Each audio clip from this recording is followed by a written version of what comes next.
I can make sure we are up and running here, and I will get started really quickly if we are good to go. Well, that looks good on the stream, so it looks like we're good to go here. I'm going to go ahead and get set up. I had you guys go ahead and vote on a poll so we could see as to what character I'm going to be playing, and it looks like today we're going to be playing as Lux, the Tatujin. For those of you who are unfamiliar with 7 Saga, this is a infamously and brutally difficult game. The randomizer is no exception to that. This is going to be about as random as it gets, with the exception of the fact that I have opted to keep all of the character stats at their baseline values. And the reason for this is because if you randomize the character stats, what you tend to end up with is you tend to end up with a situation where you've got a couple of characters that are absolutely just, you know, amazingly good, and the rest of them are pretty bad. So we don't want to do that. We want it to be completable with everybody. So we're gonna be going with it. So I'm gonna go ahead and get started here. I'm gonna hit my timer at the same time I hit start, and we're off. Let's do this. So I fully expect to get immediately randomized into a D trick in the first chest that I open, because, you know, that's the way that this is programmed, and I'm going to end up with a wonderful monster right off the bat that's going to crush me and send me straight off to the end. So let's hope that the randomizer doesn't disappoint. I have actually had this seed parsed by somebody else. Now, when I was doing practice with this particular flag set, I ran into some seeds that were unfair, to say the least. I'm kind of disappointed there wasn't a trick in the first 3 chests here, but hey, you know, we got a couple of decent items, and off we're gonna go. But yeah, I ran into some seeds, and Zachy, who was originally supposed to have been racing this with me, him and I have done a fair amount of practice, and some of these seeds were, they were flat out incompletable. It just was highly unfair what the game threw at me. So I have opted to make sure that this is a completable seed. That's a terrible item. Oh! Well, we're going to be back for that at some point when I somehow manage to come across 50,000 gold. But yeah, so a number of these seeds have been, you know, just absolutely uncompletable. And because of that, I made sure to have this seed parsed to make sure that it was not only going to be completable, but it was going to be completable within the time limit. So we should be good here. I have absolutely no idea what to expect. I don't know what spells our friend Lux here is going to learn. I don't know what spells enemies are going to have. I don't know what spells... I don't know how powerful any of the spells are going to be. I have no idea what kind of equipment I'm going to be able to use. I have no idea what monsters I'm going to find in a lot of places. So we're basically looking at a situation here where I'm kind of just, you know, flying blind, like you would expect in most randomizers. But I do have a lot of knowledge as to kind of what to expect. You'll notice that I did immediately check into the weapon and armor shops, because the equipment values of who can equip what are randomized as well. And fortunately, oh, there's the Castle of Baron. And, you know, there was a really nice weapon available for Lux right away. One of the only things that's actually not randomized in this is the hidden item locations, like that potion that you saw me pick up, the mirror at the beginning, and the opal that I picked up. I'm going to want to constantly pick those things up, because a lot of them are actually very good and very helpful. Oh, I want that. That's a terrible price on that opal. Good randomization on that one. So yeah, so to explain a little bit about how the randomization in this is, every single monster in the game has their stats randomized between 14% and 700% of their original values. Now, if you know anything about how this game works, it'll become pretty apparent really quickly that that can lead to some situations where stuff just will destroy you. This is a heavily stat-driven game, meaning that, you know, differences in your stats versus the monsters are really what's going to drive just how strong, you know, you are against them or how strong they are against you. Oh, I really, really need to save at this end. Because I'm going to be taking a death warp off of the first boss, assuming that I can make it to him. And we want to be able to get to him as quickly as possible. So because stats are such an important part of this entire game, choosing to not randomize the enemy's the apprentice stats as well as, you know, putting the monsters onto full randomization, can run into some situations where I'm going to get into a battle and I'm going to say, oh, hey, look, it's a hermit or a statue or something that looks, you know, non-threatening, and it throws out something absolutely devastating. I have no idea what this hermit is capable of, but it was easy. No problem. And right off the bat, we're starting with fantastic experience values. I just learned the Ranner spell. Let's take a look at the mana cost on that. Okay, so the Ranner spell is something that's actually not in the base game. It is actually coded into the base game, but nobody learns it. And what it actually does is it guarantees that you're able to run away from any battle at any time. That was a nice crit as well.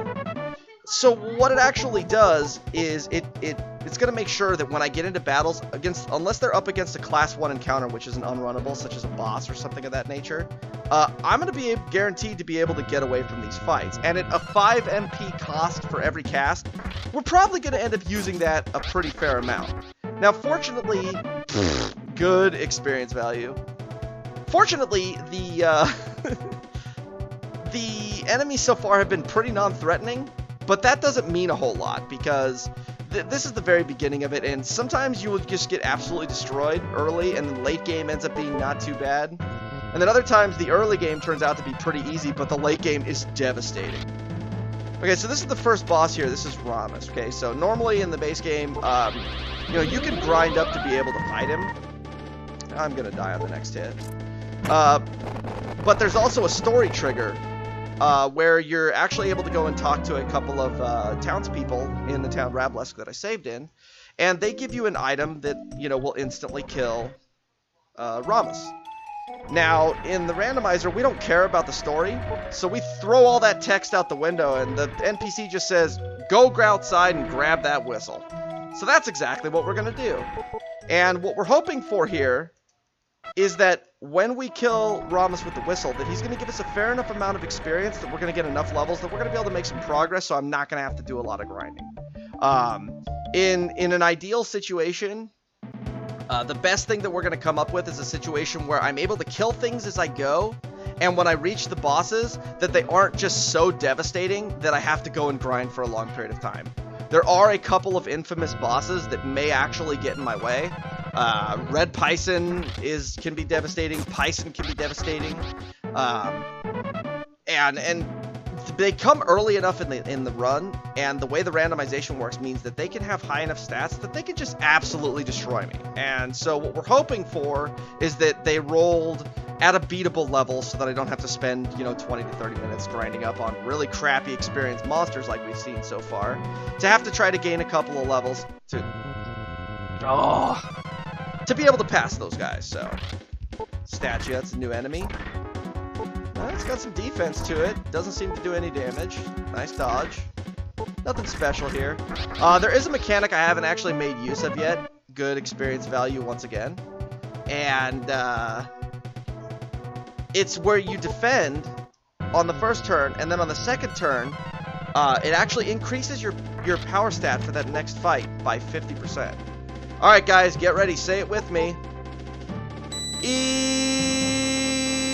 Nice HP value. So that is the sound for Vacuum 2. Oh good, that's a good start. Vacuum 2 is a spell that instantly kills everybody on the map if it connects. I learned Elixir? Oh boy. I think you guys chose the easiest character here.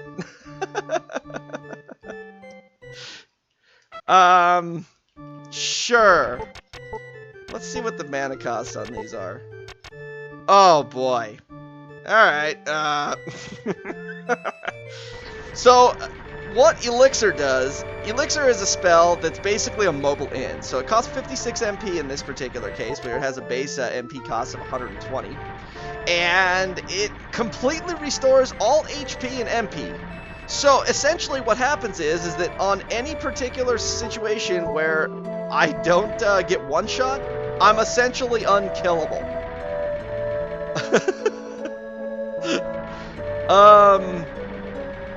Now, that doesn't actually mean a lot, because I've mentioned this before, is that the enemies can roll with some power values that are absolutely spectacular. And something I might actually do here is I have access to a Lewis script, and what the Lewis script does is the Lewis script can show us what all the stats of the enemies involved are. And so I can actually pull up the stats of a particularly fantastic encounter where I get into a battle and something hits me for 2,000. So we can actually take a look at what the stats are and things like that, which can actually create some really fun, some fun things if we get to one of those. Hopefully what happens is that we do end up with some situations where I do get to get animated and I get to have a lot of fun with this, and we get to all enjoy me getting my ass handed to me, because that's going to happen, and I expect it completely. Now, that 50,000 gold, 300 some odd power weapon that was in the first town, as soon as that's available to me, I'm gonna pick it up. And there's a really good chance... Uh-oh. Trick! There's a really good chance this could go pretty fast. But then again, it's hard to say. Well, rip, because it dodged. I have no idea what that red trick was actually going to do. Red tricks are the second level in 4 levels of tricks. It goes trick, red trick, king trick, and then one that's actually restored for the randomizer but is not in the base game is the king, or the death trick, or D trick. And basically, it's a big black hand of death. It actually has the 3rd highest power value in the game as far as the base enemies are concerned. So Gorsha and a D Knight are the only other things that have a power value that's, even remotely close to what the D trick would do. So knowing that, if it decided to roll really high on the power value, if it got up on the 700% range, you could run into a nice D trick that decides to hit you for a couple of thousand damage with ease. So this is the Cave of Earth here. The Cave of Earth is a place that's typically filled with a lot of undeads and chimeras. This demon has way too much HP. Hopefully his experience value will reflect that, but I'm not holding my breath. But also within this cave is the first boss that you're actually going to have to fight without, being able to use a gimmick like the whistle to be able to take him down. And that's our friend Pison. Now, Pison is one of those, really annoying enemies that, talks a lot of crap, sometimes can back it up, but he also keeps showing up again and again and again and again. And hopefully he's not obnoxious. And if he is obnoxious, hopefully we don't run into him a bunch, because once you've killed him, in the subsequent areas of the game, he can show up as a regular encounter, which is great. This actually goes for a number of other bosses in the game. They've actually been shuffled into the monster pools. Some of them are able to be, placed in along with other enemies, and some of them are simply too large, and so they only fit in a specific spot. Dragon and Monmo are 2 in particular, where if they happen to show up on the far left side, that particular slot in the game is actually programmed in as the boss slot. That if you kill one of those there, it actually counts within the game that they are dead. So what we're really looking for... Oh god, Pison doesn't look particularly threatening, at least from his attack stat. Maybe he knows a particularly disgusting spell. But yeah, if you do happen to kill one of those bosses like a dragon or a Monmo, the game will actually count as though you've killed the boss. So when you make it to where they would normally be, they're not there anymore. This actually has some great effects, specifically with the case of Dragon, because Dragon is programmed to cause one of the apprentices to show up in the world with the Sky Rune. And because of that, if we find an early left dragon and we're able to kill it, I could actually completely skip the Luz Cave and the city of Luz, because they won't be of any value to me, because I've already killed the dragon as a boss. That was a really sad Pison. I kind of feel bad for him. He had absolutely no chance. And Lux is not even really that strong at this point. I mean, yeah, he started with a half-decent weapon, but you look at his stats, they're okay. It just tells you Pison sucked this time around, which is kind of nice, because in a seed that I ran yesterday, it took me over an hour to get past him. less than ideal, to say the least. Okay, so we are actually up in the normal Cave of Earth exit area. So all of the town locations have been randomized, so whenever I come out into a new area or a new continent, I kind of have to spend some time getting my bearings, figuring out where they are. That is, of course, at least until I get the map. Once I have the map, then I can just check the map to find out where everything is, and we're in good shape. I haven't done a lot of explaining of, you know, what some of the items are and what they do and how they work. You saw that enemy just cast the Petrify spell on me, and the mirror, when it says mirror prevented, it actually reflects the spell back. In the case, God, these experience values are a dumpster fire so far. But it actually is reflecting the spell back, and against a particular enemy, that's important. Ooh, Zealous. Clank, clank, clank, clank, clank, clank, clank, clank, clank, clank, clank, clank, clank. So since you notice, we probably have noticed if you played the base game that we're walking pretty fast here. Game Boy F9, who's the creator of this, managed to find a way to speed up the game, but it has some strange adverse side effects, like our friend Brand2 here, who's, you know, clipping through walls and was kind of just teleporting all over the place and spazzing out. That's just kind of an unfortunate side effect of what it is. Now, once I leave the area, he'll follow me like normal, but when an NPC joins you, they do tend to kind of spaz out a little bit. Alright, so this is one of the other apprentices here. This is Ezina. Oh, she decides she wants to join me. So I'm going to go ahead and take her on board, and let's hope she doesn't suck. So we're going to start by taking a look at her spell list, and she knows Agility and Heal 3, so not exactly a great spell selection so far. It's not particularly encouraging that she only knows 2 spells at level 11.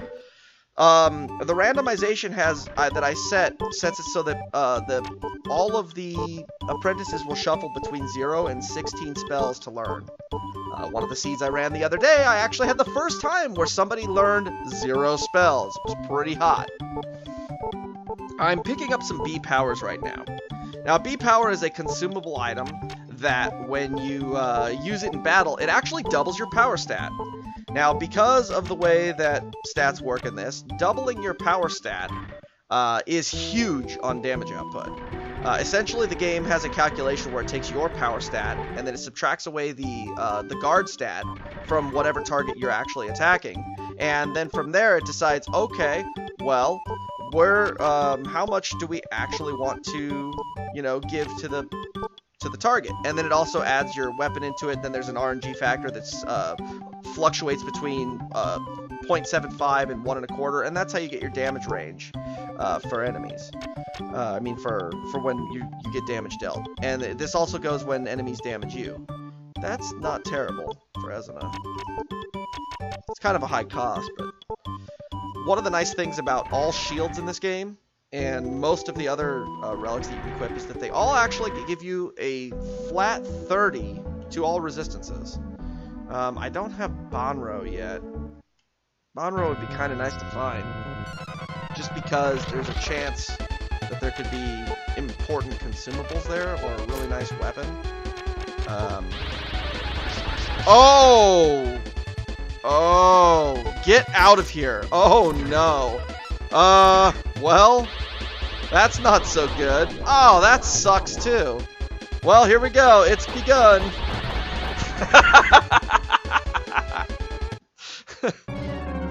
Okay, man-rots are dangerous. Man-rots are dangerous. Noted. It's begun. 7th Saga. Oh, I didn't stay at the inn in Zealous. Good thing I have some wind balls here. That sucked. I need to make sure I stay at the inn there, or at least save the game so I don't have to, you know, burn wind balls. That sucked. That was a nice, that was quite a nice Laser 3 spell, so I can tell you right now, if I were to learn Laser 3, that's gonna carry. Because I can tell you that Man-Rot doesn't have a ridiculous power stat, and so that rolled a really high, base power, which is pretty awesome. Oh, nice. Alright, well I guess we get to go sell something in order to bring Ezina back. I may not keep Ezina for very long, so far she kinda sucks. We'll have to see. Do we got anything good to sell? Topaz. God, that's a crappy value too. Opal. Hey, we hit 200. Great success. Nah, we'll bring her back. She's good cannon fodder. Did you see how well she took that that laser 3 on the chin? I mean, our good buddy Lux there didn't have to get hit with it. Why not leave it to Ezina? Yeah, I did notice that in the armor shop is our good buddy Olvan. There's also a third character that should be here inside of this. Oh, it's Legis. Let's see what Legis has. What timing? Hey! So all of the interactions between the apprentices are randomized. Normally there are definitely some characters that are better than others. Wow! Legis has some really nice skills here. So F-Shield is really nice because what F-Shield does is it puts up a barrier that is a guaranteed absorption of a single spell. He also knows Heal 1, which seems to be pretty strong. It did at least 105. Revive 1's nice because it does heal. It does revive a character with a 50% chance.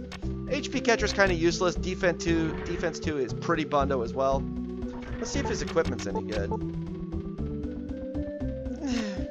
Nothing to write home about. But well, we'll find out later on whether he can use that really nice 360 power, weapon or not. I'm gonna run straight into here. I'm going to grab the wind rune, which is in the flashing chest that you see.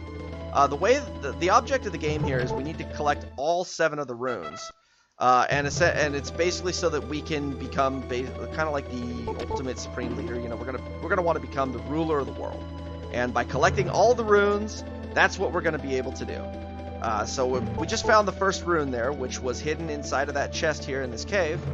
And also along the way, we picked up our buddy Brand 2 there because he's the only person that knows how to get into the buried city of Melanem. And apparently all you have to do is walk over on the side of that orb, touch the orb, and these boulders move right out of the way. And we're here into the destroyed city of Melanem. Very high-tech and futuristic looking, and you can see these sweet-looking pipes all over the place here, and those nice, cool automatic doors.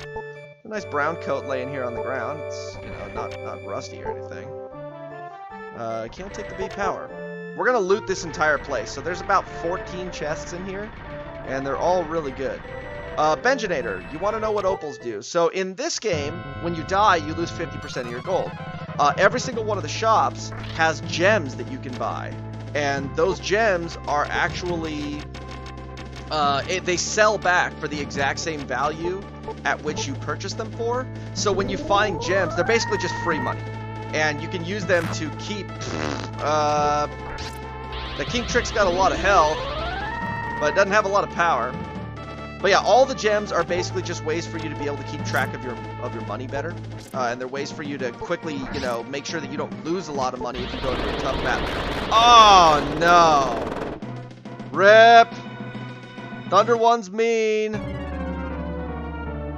Good job. Well, now we know why your power stat was so bad, because, you came out with the lightning hose of doom and just flattened me completely. I have exactly 0 gold. That's hot. Do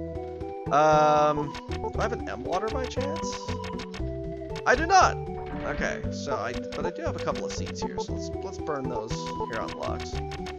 Seeds are basically items that give you free stat ups, and the base value in the game is between 1 and 4. I've actually slightly adjusted it to be between 1 and 6. And the only reason that I did that is just so that if the stat gains were just atrocious, then there's a good chance that I could find some seeds that would get me some of those free levels that might just put us over the top. If we were to get in a really bad spot.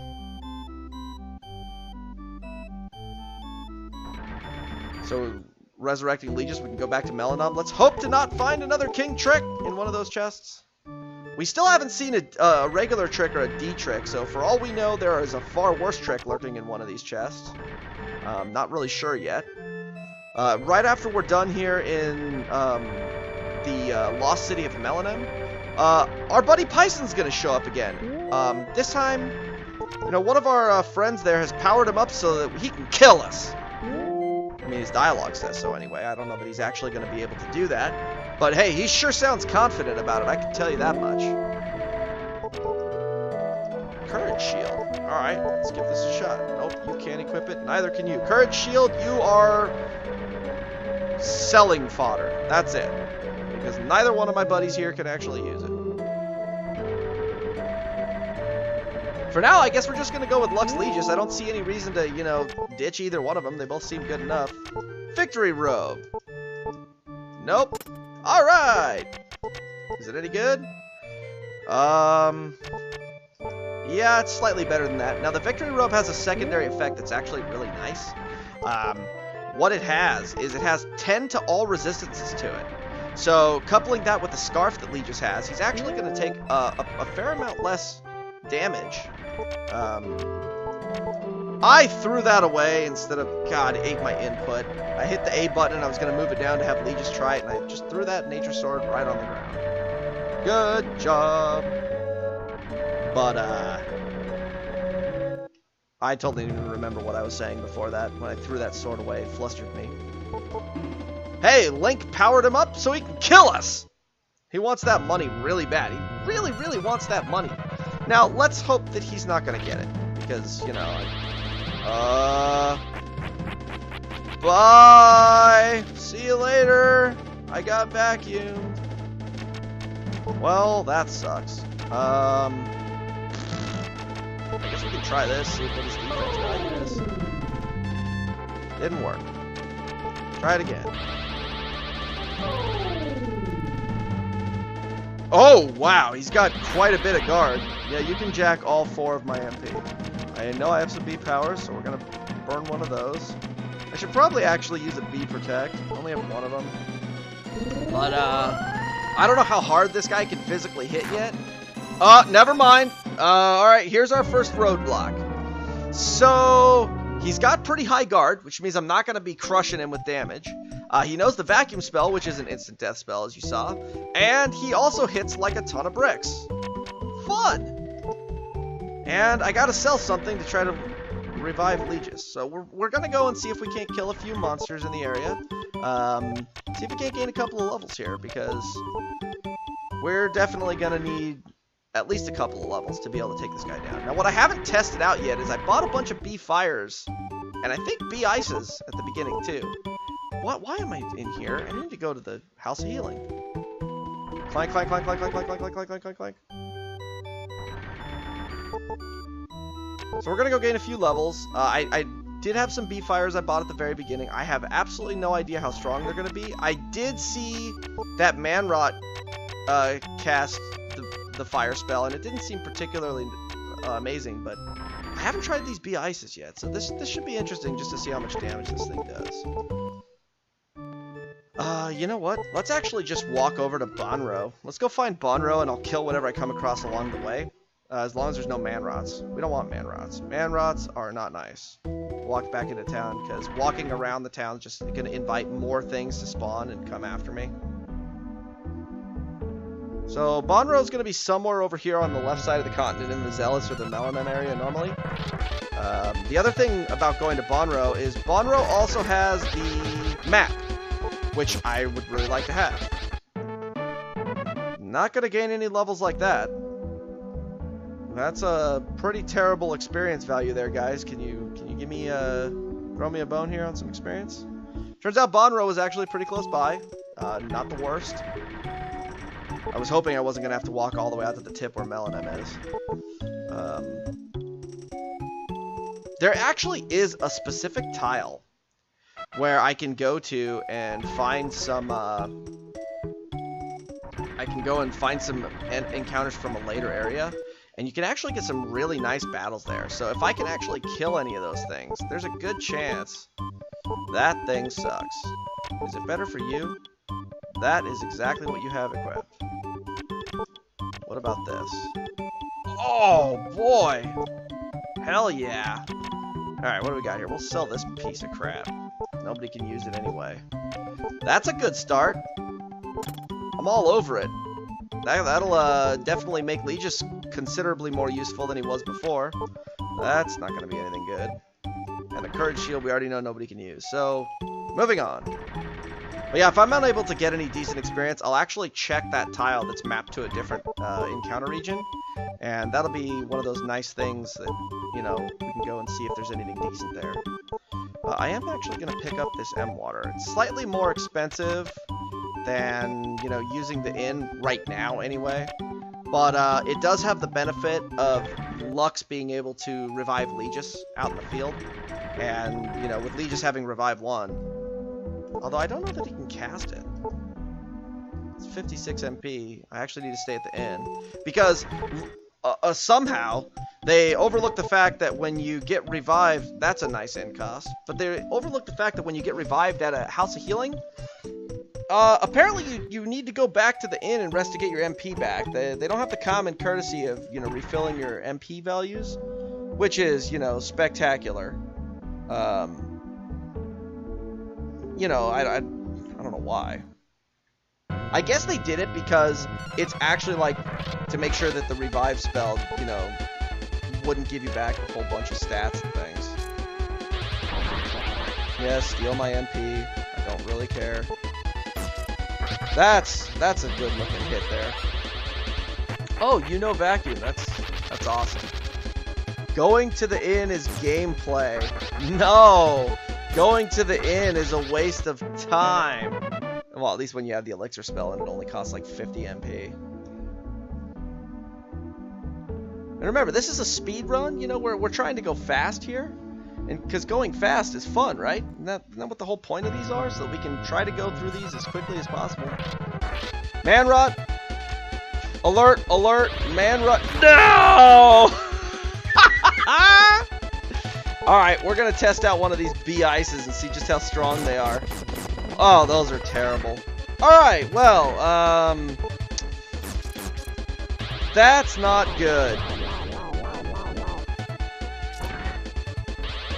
Okay, well that's a good dodge, Lux. I am gonna take a chance here and hope I don't get laser creep. Ow! No, don't kill me! Don't do it! No! Man rots are death!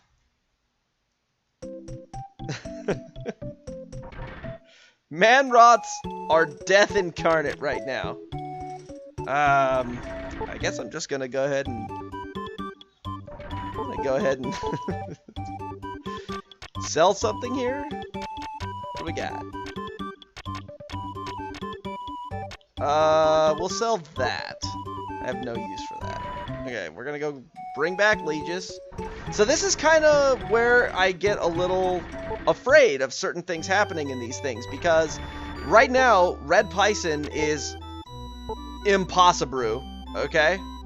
And I can't really grind on anything outside of the town. I guess I could go into the Melanim Cave and see if there's, you know, something worth killing in here. But as of now, there's not really a lot of good grind options, and it's kind of scary because I sit there and I go, well, what am I supposed to do? Okay, so we haven't seen Titans and we haven't seen Undead yet. I'm gonna get rid of this Undead just in case. I have no idea what the Titan can do. He seems slow, which is good. Slow Titans I'm okay with. Oh, he didn't have a lot of health. He doesn't seem to have a lot of power either. And that statue knew what was good for him when he saw Legis just clock that Undead right on the chin. That's not the worst experience I've seen yet, so that's good. At least I know I can kill some of this stuff, which is, and the experience values are not completely, you know, bad. That's promising. That means we're gonna have a good shot at getting past Red Pison. No, no, no, no, no. Oh, why? Why? Why do you do that? Why are you so not friendly? Where is that M water? Ah! Alright, Legis. What? You have it too? Are you kidding me right now? Oh, no! Oh, God. Get out of here. Oh, I dodged. Help. Wow. Oh, my God. This android is just fast. Let's see if we can get rid of this kid. No! You cast it again! Why? Oh, man, there's some brutal encounters in this.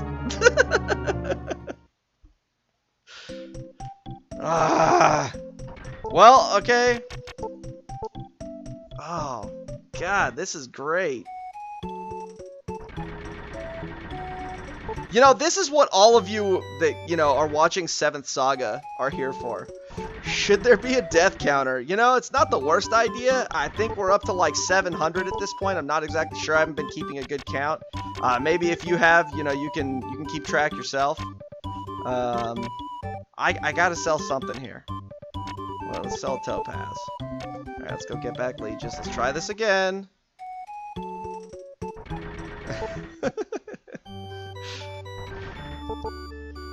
Oh, man. Alright, let's do ourselves a favor here. Let's not run into any more androids and not run into any more androids and not run into any more man-rots. Can we do that? What do you think? I'm gonna go to the other side of the cave where there's actually some different encounters. Let's hope that they don't exist there, because I don't like either one of them. And Laser 3 is gonna be, you know, the spell that anything that has it, it's just gonna be instant death. And it's gonna be instant death that connects a lot more than Vacuum.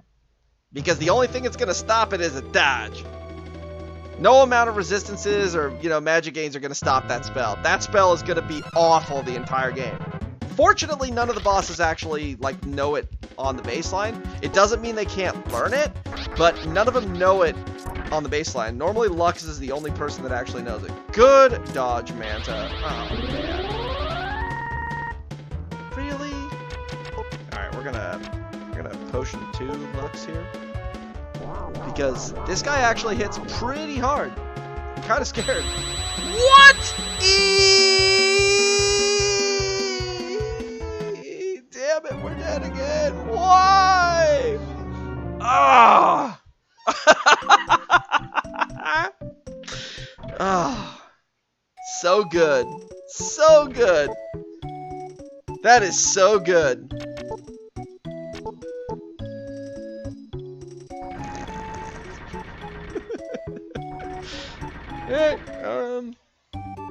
Let's see what else we got to sell here. You know what I might do? I'm going to sell this, and I'm going to sell the brown coat, and then I'm going to resurrect Legis, and then I'm just going to buy a bunch of M-Waters. You know what? It kind of is the vanilla 7th Saga experience, except for it usually doesn't come this early.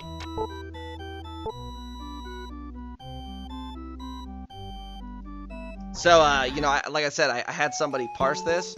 You didn't tell me that there were these horrible things! And I know he's watching right now, and I know he's laughing, because, you know, hell, I'd be laughing too if I was the one that was sitting there watching. Good job. Alright, so I'm gonna load up on these M-Waters, because there's no reason not to. This way I can, you know, try something different.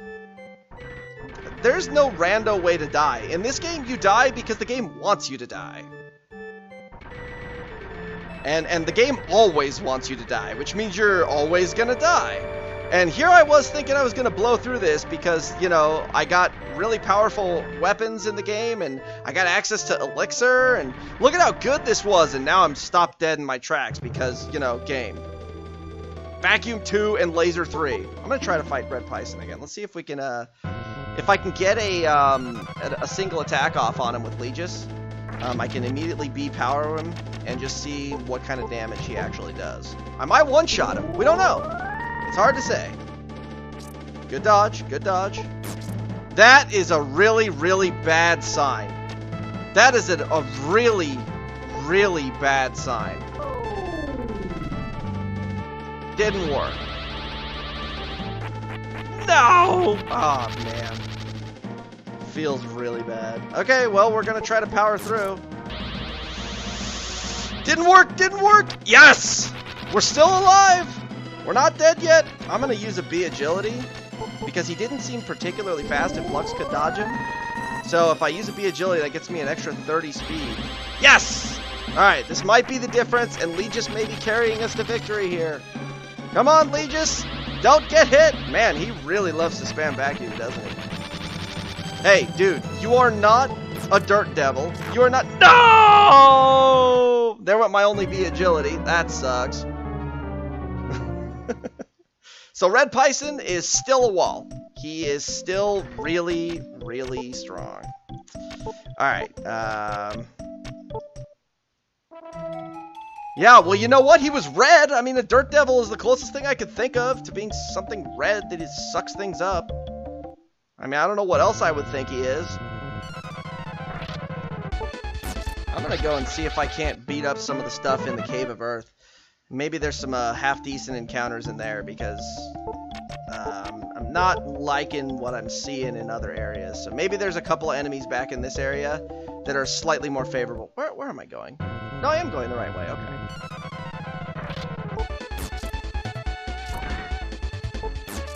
So far, like I said, all these encounters at the beginning, demons are okay. Demons are not the worst. Hey, Lee just gained a level. Blizzard 2. Ooh. Ooh. What kind of a cost does it have? Can't cast it yet. Boo! Well, hopefully that's a powerful spell, because if so, then, you know, he's going to have the ability to really do some damage to groups of enemies once I've gained a few more levels. I just have to try to find some enemies that are killable that have, you know, good experience values, which that kind of hasn't really been the case so far. I think undeads have kind of been the only thing that are half decent. What was it that was with the undead in that other fight? I don't even remember. It was an undead and a, I don't know. I've drawn a blank. Either way, there was a couple of enemies that I fought that were worth about 250 experience. They weren't so bad. No, no, you are still fast. Alright, defend. Yeah, you do that. No! Oh, that's a shitty spell. Okay, we're good. Not concerned. Alright, hit him! Yes! We're in there! Let's hope he's actually worth some experience now. Oh, it was an orc. That's what it was. It was an orc, and it was a undead. That android is the bringer of death, and he's worth 26 whole experience. LOL! Come on, game. Throw me a bone. You're gonna have to try, you know, like, a little less hard, because right now I'm not friends with you. Get out of this fight. Why? Why? Why? Get out of here. Lee, just get out. Alright, you know, how about punch him? Ow. Ow. Can you hit him? Just hit him once. Thank you. So that android there is a perfect example of why stats in this game are so broken. Speed in particular is like the most overpowered stat in the game.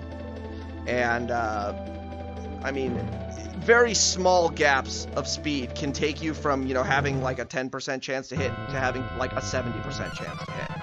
So, yeah. This cave is terrible. We have to get out of here. There's bad encounters in here. There are lots of bad encounters. I think our best bet is going to be to try to go back to Melanem and see if we can't find more of those, the undeads and the orcs. I think that's what we're looking for. Because, yeah, this cave sucks. Too many androids, and androids are not what you want to see. No. Hit him. Hit him. Thank you. He probably doesn't have a lot of HP. He probably just, you know, is the bringer of death with his multiple Laser 3 casts. I'm also going to guess, too, that Laser 3 is actually not particularly high in mana cost. And I'm guessing that primarily because he's able to cast it multiple times, and they don't really have a high base of magic to begin with. They don't really have a lot of magic to begin with, so probably not the highest mana cost spell. So, yeah, that's kind of what I'm basing that off of. Orc, you just die. Oh, there's a level for Lux. No spells learned. Bummer. But you know what? Every level that I get brings me another level closer towards taking down Red Pison. So the experience values are randomized, so it's going to take a whole 19 experience for him to gain a level, which means that probably on the next fight, assuming I don't get something absolutely terrible, both Legis and Lux are going to get a level up here. Oh, that's what it was. It was a Titan. That's exactly what it was. It was a Titan. Now I remember.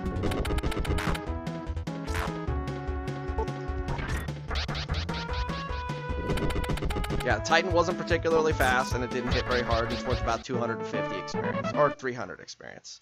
Alright, so we got 1 level, 2 levels, 3 levels. That's good. Legis only gained 1. Will I do the Lux tune-up glitch? No, I will not. As a matter of fact, I actually won't even be bothering to tune up at all. In all likelihood, the way that these tend to go is by the time I get to the end of the game, there's a high chance that I'm gonna be high enough level to just completely, destroy these things. So it's not gonna matter. Get out of this battle. Get out. Get out. Get out. No, don't. No, Game Boy. Why? Why, Game Boy? Don't do it. No.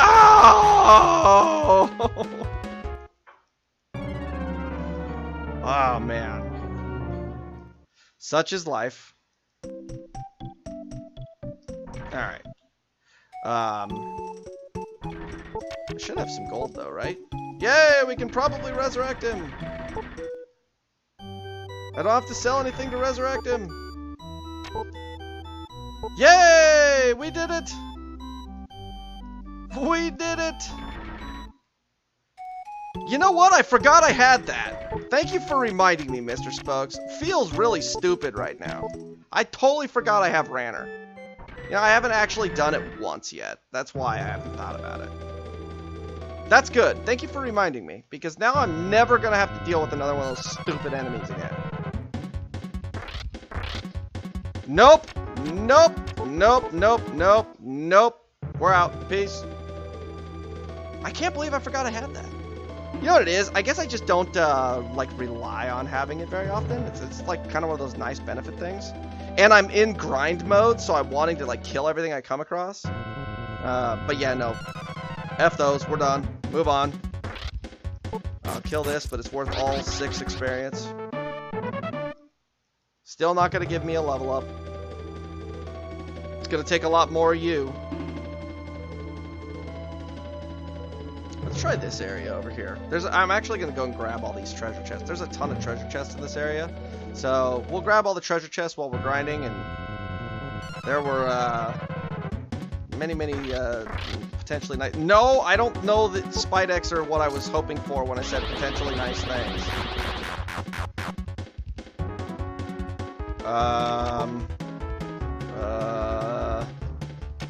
Defend. Ooh, Fire 2 is devastating as well. Kill it? No, it dodged. Well, it looks like we're going to be... Rip. Alright! Great success! So yet another monster with a spell that is just the stuff of legend. I'm going to end water. We're going to keep going. Back to Melanin. We're going to try again. We're going to hope that I don't run in... you know what it is? Next time, I'm just going to go straight for the undead. And hope it doesn't dodge, because that's the first time I've seen an undead dodge yet.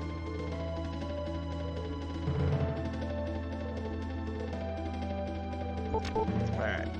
A B agility. Hey, that's going to be useful against Red Pison. We want that. No, you're not. Because I said. Alright. Ranner. I don't want to deal with that Manrot. Manrot. Manrot's got 3 spells that are death. We don't want you.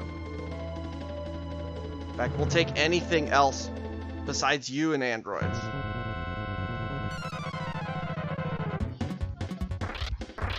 Can we get something other than a Manrot, please? Okay, or we can just kill it and hope that the trick isn't a problem. Bye, Trick. Bye, Orc. Okay, the Manrots are worth killing. Man-rots are absolutely worth killing. Revive 1 on Lux. That'll be useful down the road. Fire 2. Oh, there's our ticket to killing Red Pison. Alright. Let's do it. That right there was our ticket to killing Red Pison, because Fire 2 is strong. Very strong. How much mana does it cost? Okay, we're good. We can cast it a few times. No problem.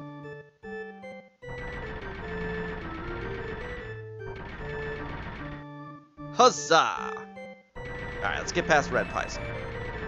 I think I'm going to throw the bee agility on Legis on the first turn and hope that he doesn't get vacuumed right away, because Red Pison for some reason decides he loves to spam vacuum. And if Legis gets into dodge mode, I can probably take him out in 2 Fire 2s.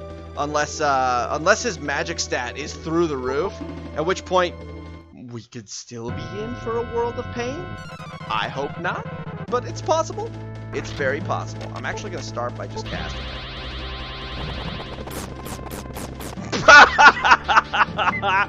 See ya! Wow, look at that experience value. Great success! Alright, that was good. I didn't see what the spell was. I looked over at the chat. Learned heal 3. Does everybody know heal 3 in this? Right, I'm gonna pick up the M water here. I had to burn so many of them just to get to this point. I want that M water. Alright, what did you learn, Lux? You learned Fireball for a redonkulous cost, and Petrify. And you learned E. So we're going to be casting that later as well. Alright, so we're on the northern end. Yeah, you're on the northern end. Okay, we need to go down. South to Igus. Off to Igus!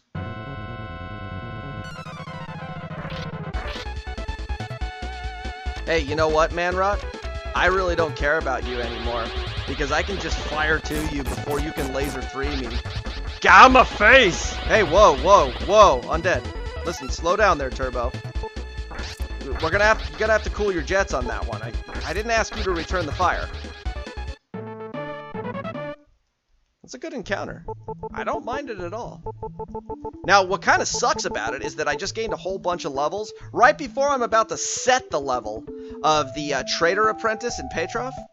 So that's the only drawback of getting these nice lucrative encounters.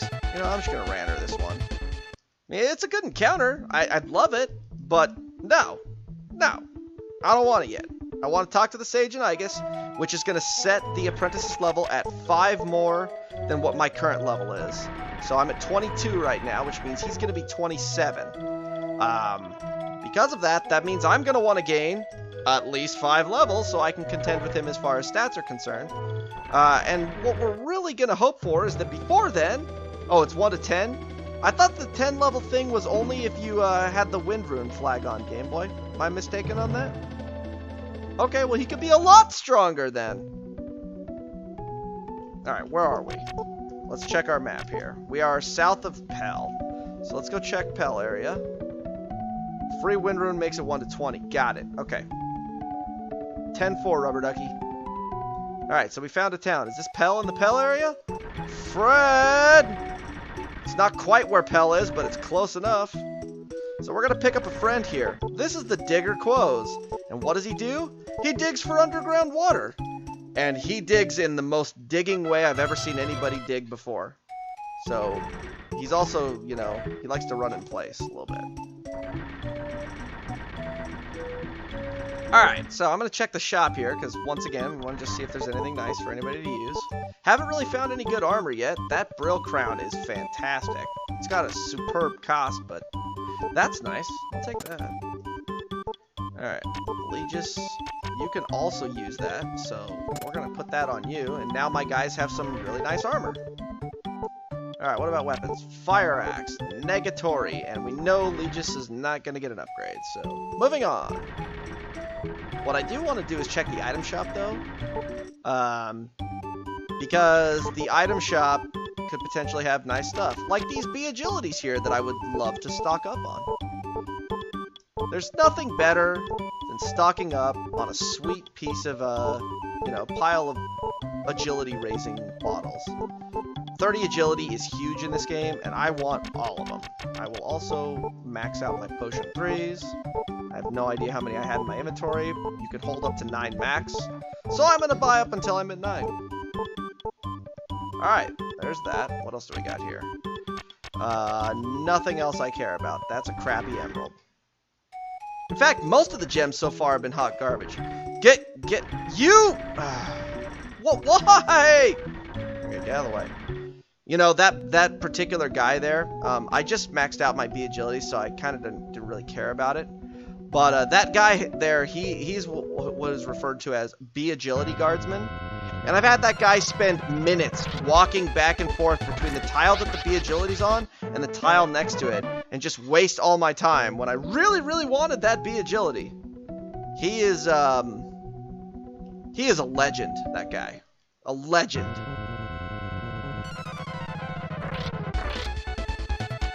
So, you know, one of the fun things about this particular randomizer is that I've broken it many times. There were some unforeseen consequences to Game Boy opening up some of the things. Namely, there were certain bosses, when you would petrify them, their script would kind of go off the rails. I've had some bosses run away and soft lock. I've had some that just disappear and never reappear. Zacky's had some pretty spectacular moments with petrifying bosses. We've had all kinds of goofy stuff happen. But the most of it revolved around, like, breaking a monster's script by, you know, doing something that you're not normally able to do. In the base game, Class 1 encounters, which consist of all bosses, as well as a handful of regular things, they're unrunnable, but they also can't normally be hit with debuff spells, or rather effect spells, which consist of, like, HP and MP Catcher, Defense 2, Petrify, Vacuum, all those kinds of spells. And they're also unvacuumable. However, there are options within the randomizer to remove those. And in the early stages, when Game Boy was first doing the hacking on those things, there were some fun things. By removing the Class 1 flag from enemies, you actually used to be able to run away from bosses for a while. Oh, it is you. Who is this man? What are you gonna do with him? I don't know, let's watch him go. Hey! What kind of rain dance are you doing over there, pal? I thought you were digging for water. I didn't think you were dancing in the mud. But you know what? Hey, if you want to dance, be my guest. I got nothing but time here. It's not like I'm doing a speed run or anything here. Go ahead, dance away. Whatever. Oh! It worked. It worked. Okay. So he managed to dig for underground water and somehow found it. I mean, I don't know how he knew to dig right in that particular spot, or how he knew that there was a giant reservoir underground that would just flood the entire city. But, hey, we got another rune. I knew you were going to bring that in here. I knew that was coming, Zachy. I knew as soon as I mentioned it, you were going to find a way to sneak that clip in here. Well, I mean, I suppose I asked for it by mentioning the agility guard. So we got our second rune there. That was the water rune. The wind rune allows us to, I didn't mention it, but the wind rune allows us to teleport between towns that we've already been to. The water rune is usable in combat to restore HP, and it restores between, I think it's 47 and 69 is what the range on it is. It's a really stupid, weird range. I have no idea why they set it to that, but yeah, it's got a goofy range to it. All right, so I'm gonna punch you down, and then I'm gonna have Lee just punch down this defeat here. So this defeat is one of these fun things that has a terrible translation to it. Oh, that's a nice experience value, though. So in Elnard, which is the original game for this, those are called dryads. And you can kind of see it looks like a tree, man. It's you know, it would make a lot of sense that that's what that is. How the hell they got defeat out of that, I will never know when they translated it. But, I mean, whatever, I'm not on the translations team. And it's not a Ted Woolsey special, so it's not like we got wyverns in here. But, yeah. You are right. You you are absolutely correct. It would be a real shame if somebody were to steal the runes from us. So, anytime that we're going to go up against an apprentice, we're going to save the game beforehand, and if they jack our runes, thanks for the terrible Ice 1 spell, that one's a real doozy. And if they happen to do that, we're just going to go ahead and say, nope, and reload our save file and get all our runes back. Because we don't want anybody to take our runes. Those things are super good. And when you have something that's super good, you want to keep it. Oh, there we go. There's Petrov. Alright, wow, that was a weird lag spike. And Bone as well. So we found all the towns that we need to at this point. I don't think I've seen the Cave of Milto, but I have seen Grime Tower. So if we end up going, if we have the option to go through Grime Tower, I might do it. Grime Tower leads to North Tower on the North Continent. And there are some spectacular enemies on the Northern Continent. You know what? We'll try casting it again. Well, it sucks, but that blue demon also sucks. Nice dodge, guys. Dodging the Thunder 2, I don't know how strong it is, but at this point, I've seen enough of the magic. I don't want to know how strong it is. It's probably going to be death. Don't touch me with it. Yeah, it's 23, so that's one level. What was Lux at? We need to get to at least 27. He's at 24. So we're probably going to do a little bit of grinding in the Petrov Cave. Have they mixed up what power each rune has? Negative. I don't know that that's even known how to do. I don't know that Game Boy got that deep into the code to be able to know how to do that. But there's actually two different sets of runes in this game with two different, two completely different uses to them. And that could be useful. Alright. And what about you? You can also use that. I want it. I'm gonna sell some stuff here. I'll sell these rubies. You know, here's the problem with randomizing where you get the runes. There's a number of story triggers in the game that are actually affected by when you acquire runes. And so because of that, it's kind of hard to do that in some cases. Alright, we're good. Having these nice defense values means there's a higher chance that I'm not going to get one-shotted from a punch from beyond. Not that that's, you know, any kind of a real guarantee. We are still looking for equipment because, like I said, eventually I do need 50,000 gold to be able to go back to Lamel and buy that 300 some odd power weapon for Lux. Oh no. Hit it! Kill him with fire!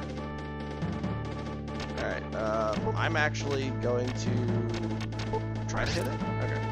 We're gonna fire to it. I don't want to take any chances. We did it! He didn't completely destroy us, and he's actually worth experience, so I'm very happy with this. Yeah, Legis with the fire 2 there.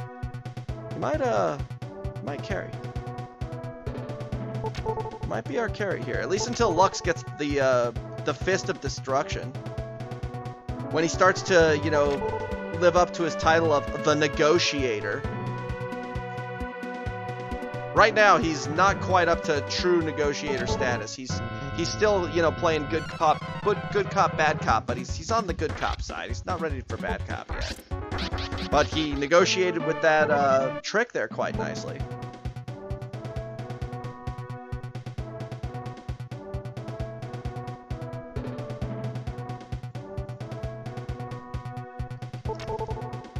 Alright, so again, I'm actually still looking for, you know, like either decent pieces of equipment to sell, gems that I can pawn off. I haven't seen a diamond yet. I have no idea what those are worth. Because I do want that 50,000 gold, so.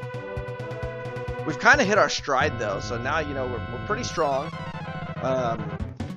You know, there's not been a lot that's really crushed us here since we gained a handful of levels and got past Red Pison. Which is a good thing, because, you know, that means that we're going to be able to make progress for a while. That's good. I was kind of worried there for a little bit when I had to grind around Red Pison, and the monsters were just terrible.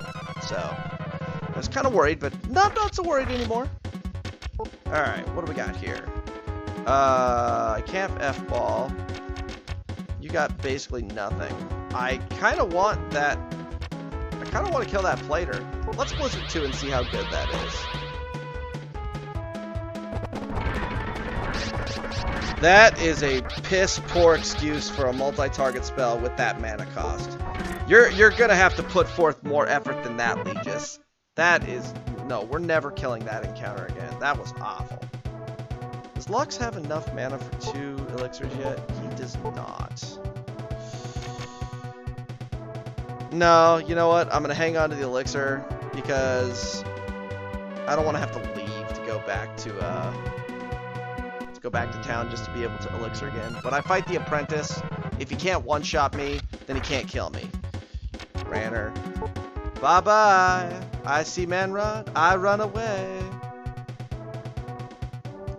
Peace outside! Alright, we got a trick. It's a green trick. Show him your left arm. Oh, or your right arm. Whatever. They both work.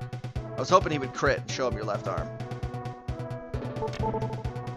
A diamond! Hey, speak of the devil! Now watch, the diamond's worth like 200.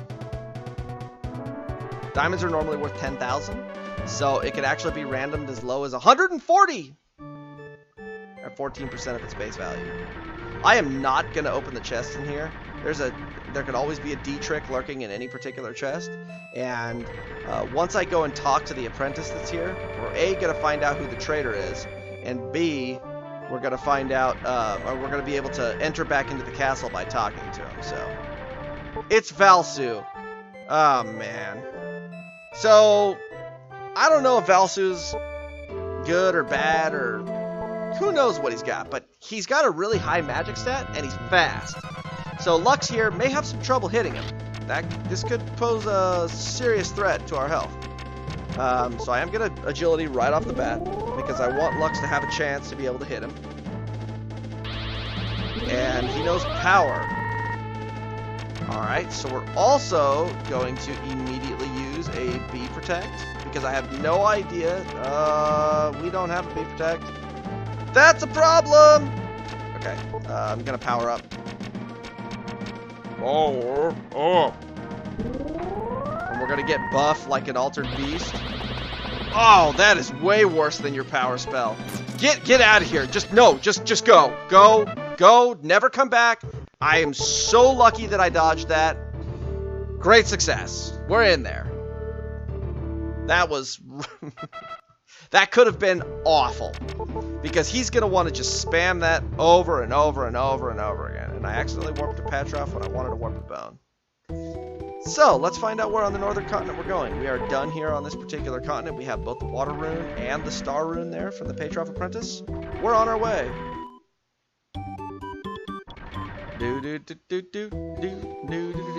Why bone? In the south, there's a tower called Grime. Nope, we're not doing Grime Tower. Alright, Pearl, where are we going? This is not Bonro, this is Bone. How did you, screw that one up? They're on different continents, dude. Cave of Milto. Ugh, it's like the one place I don't think I found yet. Or was it up north?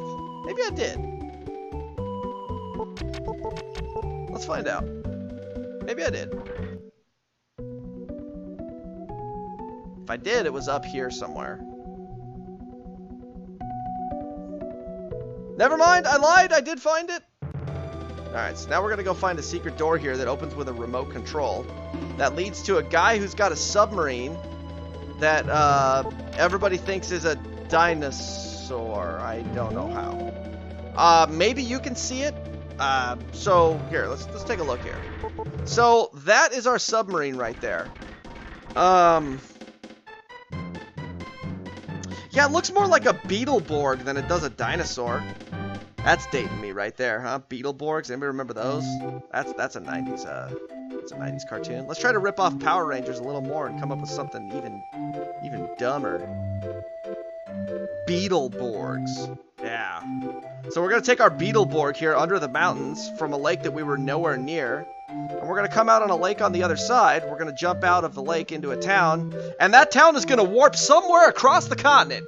No idea where it's actually going to land at, but trust me, towns can get up and walk in this game, and Doane is no exception. It just happens to wait until we get off the boat to get up and walk. So we're going to find out exactly where, you know, we're at here shortly. But I am going to grab this fire cloak. A, it may sell well, and B, it could actually be useful. Doros. We actually somehow managed to get right near a lake. This is Pang Lake. No, it's not. This is over by Pandem area. Alright, we found a town. What do we got? It's Tulane. Tulane is super useful because once we deal with Serpent and her castle, regardless of whether or not we find Padal beforehand, that's where the moon rune is. Well, that's a left dragon, but it's actually not a left dragon. He's kind of hanging out in the middle spot. So, yeah. Let's start by fire 2ing the sword.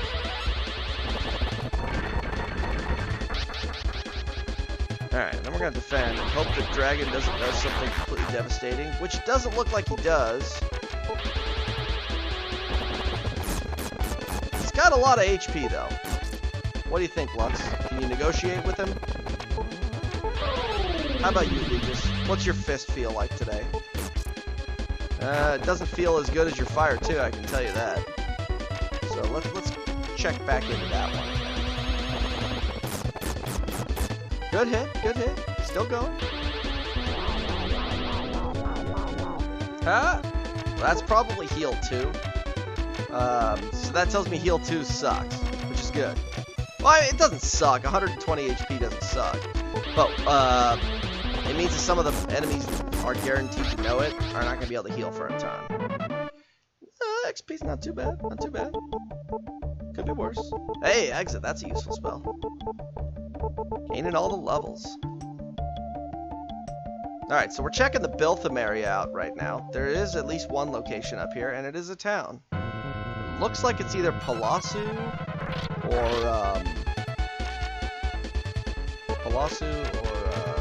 what do you call it? Alright, I'm gonna punch the D-bag. And yes, that's its name. D-bag. Feel free to... Oh, no! Hit it! Oh, no! RIP! That was bad. Wow, the Knights of Tirnanug. Jeez. Man, taking us back. Alright, what do we got here? We got plenty of gold. Let's go revive Legis, and then we're gonna warp back to where we were. I kind of want to see what that Cloak of Fire is worth and what that diamond is worth, because if any of them happen to be worth like about 30k, I can probably go and buy that other weapon. Which could be pretty nice, actually. What do we got? Alright, let's see. Diamond, you suck. You're half your normal value. Fire Cloak, 10,000. Not the greatest, not the worst. Alright, we'll be back for it. Alright, we're gonna go back to Tulane. We're gonna walk back up to that location and hope that we don't run into another K-Knight. Because K-Knights are bad. Is that K-Knight? Yeah, I think that's a K-Knight. Oh! Oh! Okay. So, somewhere on the northern continent, there is this particular cave. It is actually invisible on the map and doesn't have any location, but it's randomized like all the others. So we found it. We just happened to find it. Good job. That's actually normally a cave that's over near Pang. And this is Pandem. Pandem's got a ring sitting on the corner of the inn here. We're going to pick that up because it either sells well or it's useful. But yeah, so that's an invisible cave. That's I believe that's called the Cave of Laosu. And the Laosu Cave is something that normally only Olvan has full access to the cave on. And what it is that there's a room at the back of the cave that's just loaded. And I do mean loaded. Ooh, loaded with gems. So Olvan gets a gigantic boost to his what do you call it? Gold reserves at that point if you happen to go over to Pang and talk to his uncle. Who gives you the password to open the door. But don't sweat it. The password is banana.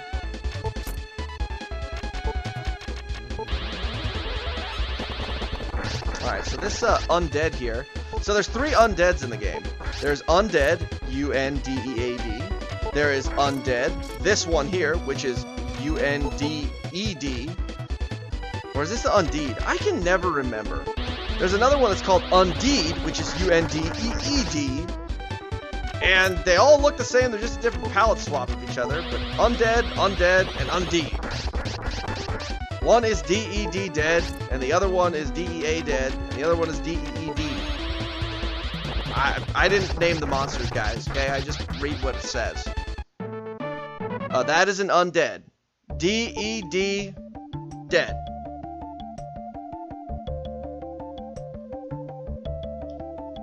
Come on. You know, the double walk speed is really nice, but it's also sort of hard to control. This encounter.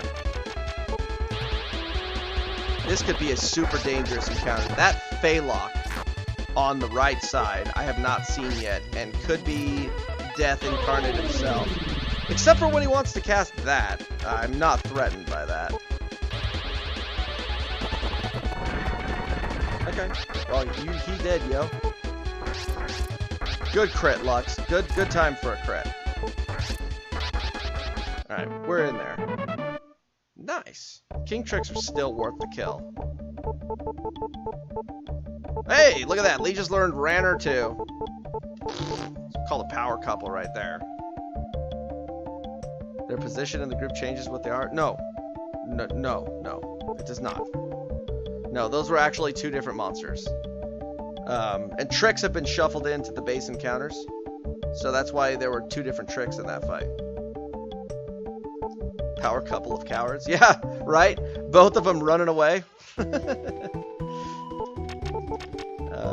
go to Doane. Let's go back to Doane. We're going to go south. Run! Run! Or you'll be well done! As they both cast Ranner at the same time. Alright, so we got this wonderful B-Knight here. Is this a B-Knight? It's one of the 2. It's either a B-Knight or a B-Knight. I'm not sure. It's green, so it might be a B-Knight. Oh, that's awesome.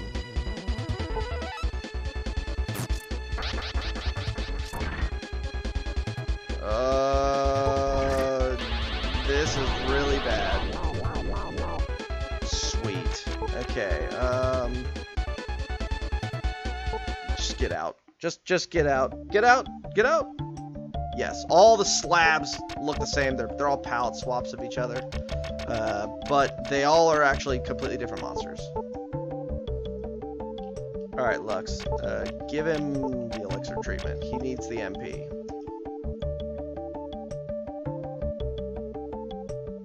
Alright, we're gonna check out up here around the Pang Lake area.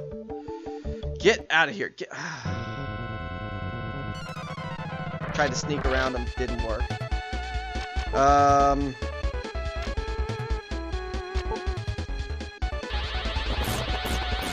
You know what we're gonna do? I know what we're gonna do. PJDE! Great success! Nailed it. All 3 of them.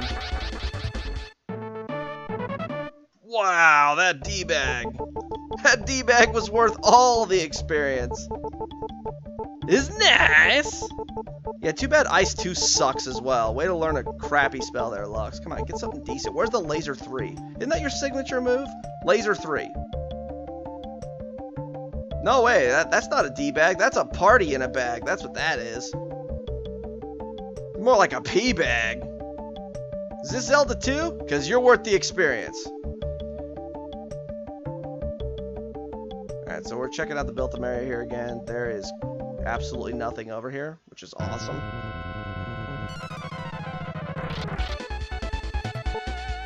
Okay, so let's go ahead and Ranner this one.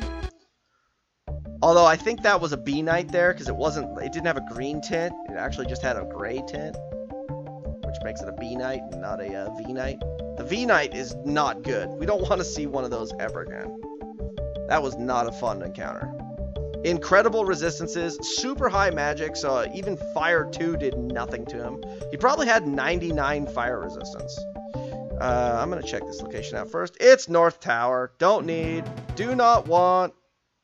Alright, now let's go see. Is that Padal or is that Biltham over there? It's Biltham. Hey, Rubble. Yes, this is a video game. An infamously hard video game that we are currently stepping on D-bags for experience. Because, you know, everybody knows when you're looking for experience, you stomp a D-bag. At least that's what I do. You know what I need to do? I need to go to Bonero because I don't have any MP. Brain lost. Brain did lose.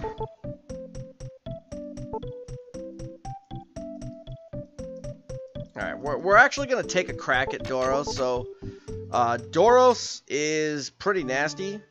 One of the things about Doros is that in this, he's actually not randomized. And I think part of the reason for that is because there's a whole bunch of different entries for him. And there's a lot of entries for him because he splits into 3 at the start, and he has a special script that requires a particular item that you can find in the dungeon of his castle in order to actually get rid of his copies to be able to damage him. And because of that, I don't know how successful Game Boy was in actually being able to modify his spell list, because the copies all have their own independent entries. So yeah, that's kind of a problem. I'm not surprised to hear that you had trouble making progress in this game. It's hard. I rented this game 1,000 times when I was a kid, and I never was able to beat it. The farthest I ever made it was, you know, to the northern continent, and that's kind of where I got stonewalled.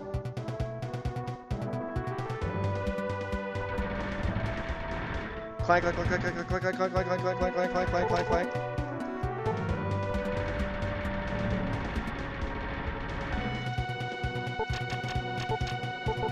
I'm gonna use the jail key here. I'm gonna use that A seed on Lux because he's lacking a little bit in the speed department. May as well use that protect seed on Legis. We got any others? What do we got? What do we got? We got nothing. Hell yeah, I'm planning to overthrow Doros. Thanks for hooking me up with the star. Well, keep in mind, I'm playing Lux because you guys chose it, and I picked Legis because my first partner Ezina was less than stellar, so I just decided to ditch her and say, give me somebody potentially more useful. And Legis just happened along and said, hey, let me go with you, man. So that's what I did. Yes, that's Legis' voice, by the way, if you've never heard it before. It's canon voice for him, so I've just got really good at mimicking it. Alright, so we're going to start this battle off by throwing that star at Doros. You know, that star is so important, he called us a scoundrel for it. And somehow Lux didn't get vacuumed there.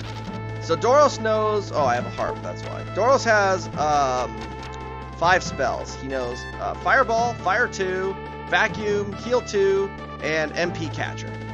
His spells are not randomized, so he always knows those spells. So Fire 2,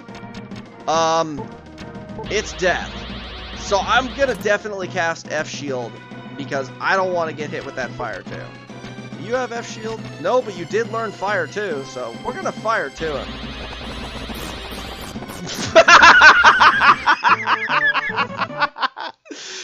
Wow, look at the experience value there. He was not exactly threatening. No, you know, not exactly threatening. Today he was not Doros. Today he was Dorito.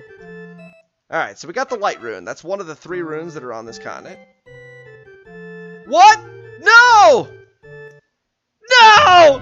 No, he betrayed me! Why?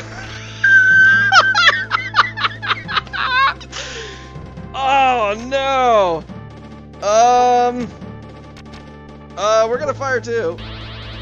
And hope he dies. Die! Okay. Really? What an ass! He straight up betrayed me. I have never had that happen.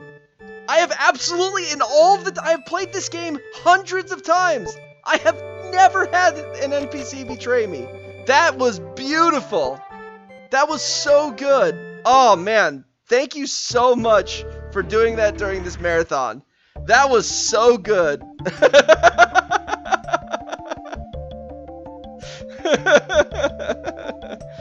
I can't even be mad. I honestly, I can't even be mad at that. That is perfect. I cannot even be mad. Well, I lost a really good partner permanently, so, damn, he had the good weapon too. Huh. Well, at least Lux has fire too. That was awesome.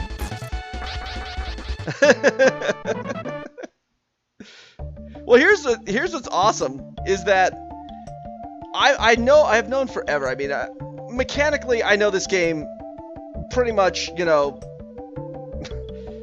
second to almost nobody. Zacky's about the only other person, and maybe Game Boy, that know the game better than I do mechanically. So, of course, I knew that's a thing. But because of the interactions between NPCs are randomized, I've never had it happen to me. It's just never happened. So to have it happen to me for the first time, as well as to have it happen during this marathon, of all things. Oh, Ranner, please get the hell out of here. Yeah, that was sweet. Oh, I loved it. That was so good. That is so good. Nope. Nope, nope, nope, nope, nope, nope. Oh, this is one to remember. No question. This has been great. What a seed this has been. We've had a lot of fun so far. I don't see it getting any crappier, I can tell you that. Oh, hey, look at that. A right Monmo. Let's start by fire 2ing him and see what he's got. He doesn't have enough to survive that. Whap, whap. I was waiting for that stupid cocoon to, like, revive to him. Now, you do that. Brain lost. Hey, Rubble, ready? Brain lost. Now, if only that was a left Monmo. Oh, hoo, hoo, Thunder 2. That could be pretty awesome. Yeah, Fire 2 has an amazing base coefficient this time around. It's really, really good. It just happens sometimes. I mean, the spell power, what I did is I set the spell powers to be buffed at 300%. So it's possible that Fire 2 can be as high as 210 base power. It's normally a 70 base power spell. It can be as high as 210. All right! So, a left Monmo means that, hey, Thunder 1, that's a great spell too. I'm going to try out a couple of these. Well, the left Monmo means that he's actually going to be complete. How did that Hermit dodge? But he's actually going to be gone in his, wow, Hermit's no Fire 2. Get out of here. But yeah, Monmo will not actually be standing inside of the cave on the way to Doriso. He's gone now. Monmo is now gone as a boss in that spot. Now, he can still show up in encounters all over the place. He's about as non-threatening as they come. But, I mean, that Hermit there was more threatening than Monmo was. But yeah, so good old Monmo, he is no longer going to be a boss fight. I'm okay with this. That just means faster runs towards the end. So this is the Dowain area. There's a lake over here to the left. We're gonna go check around that lake, make sure that there's no towns or anything down here. If there's not, kind of sucks. We went all the way out here for nothing. All right, so let's go back to Pandem. This tells me that basically every single town now is gonna be on the left edge. It's gonna be either up in the, it's gonna be in the Brush area, it's gonna be the Tafana area, Palazzo area, or North Tower area, because I went all over the right. No sir, I don't like it. Let's go ahead and hit an elixir on us here so that we can get all of our magic back. So this is the kind of the point in the game where, like I was saying, hey, you know what, we're kind of set. Because, you know, between Elixir, a Super Fire 2, Thunder 1, Lux has a spell list for the ages. He's going to have access to that super good weapon. In fact, I'm probably actually going to go back and see if I can buy it when I get to the next town. And then, yeah, he's going to be the destroyer of worlds here real quick. Yeah, the little glitches you've seen on the map where there's like tiles out of place.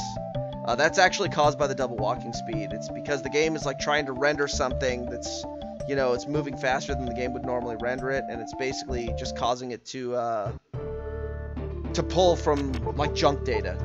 Is kind of what's going on with that. So I believe that's an unfixable issue, but it also doesn't matter because it's as if the tile is not what it actually is. It's just what it normally is. So no big deal. All right, this fire cloak and this ring, and we're gonna buy this weapon. Attack up 206. I am 400 gold short. All right, I'll sell a vacuum. Let's go.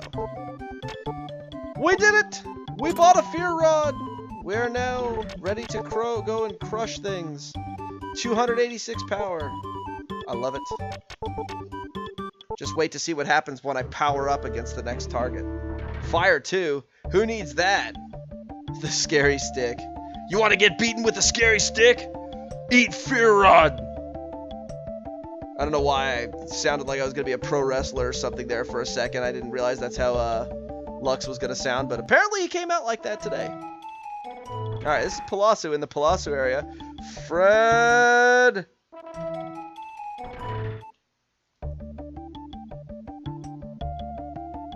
It's actually not in the exact area of Palazzo. It's just actually west of where Palazzo is. Palazzo is normally right here. But it looks like Pedal is going to be there. Coming off the top rope. Clang, clang, clang, clang. Get off. Alright, Thunderwall. That end brain is having none of my liking.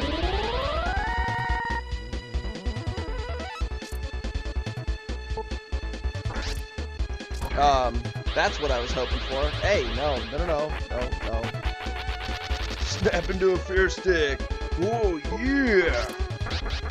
I don't do a good Randy Savage. Sorry, I tried. Although Macho Man Randy Savage is about as awesome as they come. Nice amount of HP you survived with there, pal.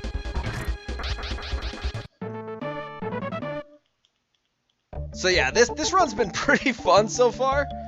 It's actually delivered on everything I could have possibly asked for. So yeah, this one's been a blast. I hope you guys are enjoying this half as much as I am, because this one's been pretty awesome.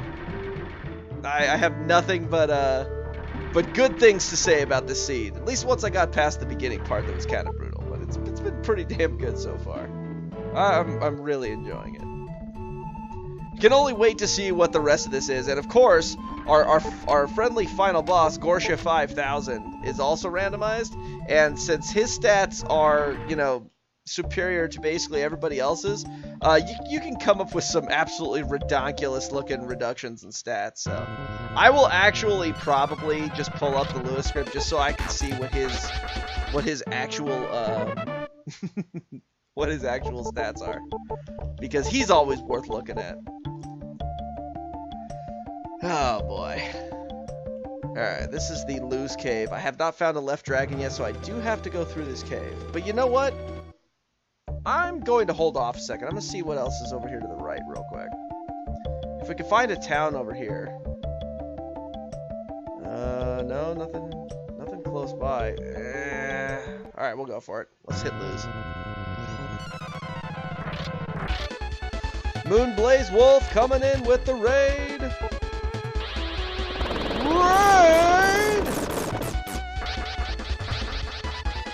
This D-Knight. You are pathetic. Listen here, sir. You have a base power of, I think it's 400. You should not be hitting me for 1. That is not cool. You sucked. You're supposed to be one of those who rolls like 2,000 power and hits me for 1,500. I was expecting better out of you. What a disappointment you were. That's alright. There's gonna be something else that rolls a crazy stat and just clocks me. I'm still waiting for it. I mean, I think the highest hit I've been hit for yet was 1,000 something was from a laser 3. A laser 3 from an early game monster that with basically a non-existent magic stat. So yeah, if we run into a later game monster that's got a 255 magic stat and it laser 3s us, we're in real trouble. Yep. Alright, dragon. Grr. We know you're not very strong, But we want to just see just how not strong you are. So we're going to start off by throwing a B power all up in our face here. Alright. Power up. And then we're going to defend so we get another 50% power on this next swing. And... oh, come on. That was still a good hit. That was that a heal 1 or a heal 2? Because the last time, the other one was 120. Huh. Good power value. Step off. Wow, that was a crazy good damage roll for not defending. That means I got 2 really low damage rolls before that. Because that was a super high damage roll. Okay, so we're going to go to Biltham. We're going to head back up north and then go west from there. So now that I've killed the dragon, what that means is that in one of the towns here, I'm going to find a flashing dot. And that flashing dot is going to contain one of the apprentices, and they're going to be holding the sky rune. Now, I don't know if they're going to be affable or not, but if they're affable, I might just pick them up as a friendly target. If not, we're going to have to show them and introduce them to our friend, the Fierce Stick. I'm going to take a scary stick right to the face. Well, not here, but this is Pang. Pang is an annoying town because it starts you 22 steps north of the actual town exit, and nobody wants to be that far into Pang. There's nothing good in Pang. Got 2 dots right next to each other right here. Hopefully one of them is Serpent Castle, and it is! So Serpent Castle is the one that has the same graphic as the Castle of Iran from the beginning, and right next to it is the castle town of Belain, another largely useless town. Belain is notable in the first game for being a place nobody ever goes to, and having a weapon for sale that is grossly overlooked because there are far better options in towns right nearby. So who cares about Belain? It sucks.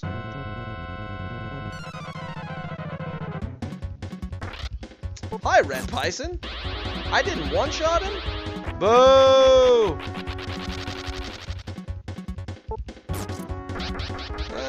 I mean, granted, he does have like 200 or 400 and something guard, if I recall correctly, because I think I reduced his guard by like 210 when I used a defense 2 on him. So I'm not exactly surprised that he's got, you know, high enough guard to not get one shot. But he couldn't handle a fire 2, I can tell you that much. You may be red, but you were easily torched. Not heat resistant. I mean, isn't that the way it normally works? Something's blue, it's ice resistant. Something's red, it's fire resistant. Something looks like a long-haired girl from, I don't know, whatever that race is from Star Wars that, you know, wraps their, like, tentacle things around their head and their neck. Some kind of a sorceress girl here. Be interesting to see, you know, what she looks like in battle. What the hell? That looks nothing like what your sprite is. Where did that come from? Alright, we're going to start with a, once again, we're going to B power here. And, good effort. But, nope, not today. Is that what they're called? I actually don't know what their names are. Twi'lek? And you got one-shotted. Step off. You know what? That's pretty low as far as boss experience is concerned, Serpent. I am grossly disappointed in you. You could have at least been worth some experience. Alright, so now we can go back to Tulane, and we can get our hands on the Moon Rune. And the Moon Rune has the effect in battle of using the same thing as the Power Spell, or a B Power. Which means free power-ups for Lux forever! Forever! I really appreciate what you done. I don't know how the hell you heard about it. I mean, I literally, I stepped off of the top of her body and came here. I don't know how word got to you that quick, but, well, you know, whatever, dude. I'm not going to sit here and argue with you about it. You know, give me the Moon Rune. Let's move on. Alright, so now what we're looking for is we're looking for a flashing dot when I leave the town. What that's going to tell me is that there's a rune in the town, and that town's going to be holding the Sky Rune on whatever apprentice is hanging out in that town. Alright, so Palasu. Palasu, we have nothing. Alright, Tefana. Come on, Tefana, I'm feeling you today. I'm feeling you. You're feeling good to me. And you have nothing. Thanks. Okay, next check. Biltham. What do we got in Biltham? Biltham? Biltham had the light rune before, but do you have the sky rune now? Nope! Alright. Next check. Pandem. So basically what happens is that every so often, the apprentices move between all the different towns. And so we're just going to go from town to town here until we find the town that has the apprentice in it. And once we find it, we're going to go and either bring them into our party or kick their ass and just take it from their corpse. Don't worry about it. It's not like they're going to be missed because they're basically all going to be gone soon anyway. So I don't know about you, but I really don't care. Alright, we're going to check back on the other continent. Let's start here at Petrov. Nope. Alright, let's check Aegis. Maybe it's Aegis today. I don't think I'm missing any of the towns except Brush. I am missing Brush. Check Pell. It's very possible that the Sky Rune is currently hanging out in the one town that I don't have on my list yet. Gunts. Do you have it? Gunts! Nope.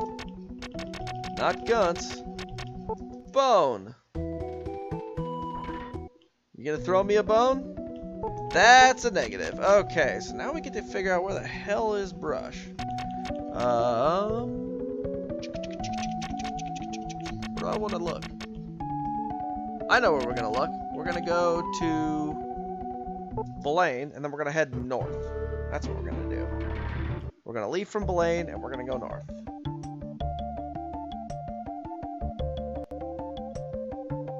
This is like the one area I haven't really fully explored yet. I was starting to check this area out, but then I found the Loose Cave, and I was like, eh, let's go check out the Loose Cave. It's actually 4 to 11 battles. It's a, random value in there somewhere. And that's also the same rate at which the apprentices will change their position to you. You know what? I have the Ranner spell. What am I doing? Also, these things are all so slow that I can dodge them every time, but I can't run. Game, please. Oh yeah, it's far more random than you think. Alright, so... Negative. Alright, we're gonna run from this too, because that spirit looks deadly. I don't like spirits. Alright, what do we got here? We're gonna go down from here, and we're gonna check out in the mountains here.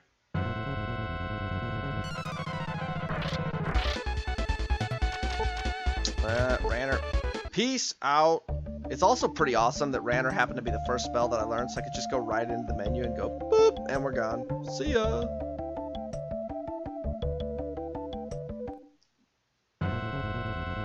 Come on, Brush. See, this is what sucks. If I get into 300 encounters on the way to Brush, and Brush is where they were, I get to find Brush, and then I get to go and teleport back to every single town in the whole game again until I find the damn apprentice. So that's why it's, beneficial to, not get into a bunch of encounters. Alright, so it's clearly not over here. So, where do I want to go next? Where's Biltham? We're going to check back over in the southern area. There's a giant open area down here that I have not thoroughly explored.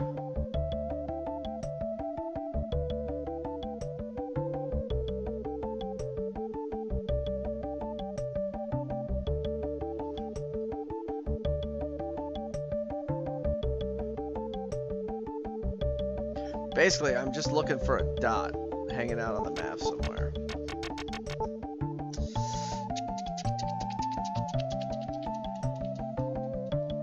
Alright, we're gonna go this way. I'm gonna have to check every one of these little tiny passages all through these mountains and stuff. Because the crystal ball only shows you so far on the map. So we get to go and hang out through all these and see what we can find. Because Brush is still hiding. Oh yeah, I can't run from this. There's a dragon there. Wow, you have 2 HP, sword. 2. 1, 2. I'm gonna course, I get the crit on the turn where I don't need the crit. Alright, let's move her in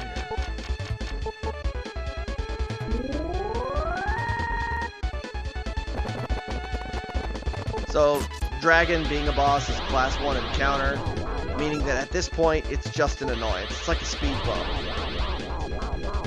Bump. Okay, moving on. Get out of here.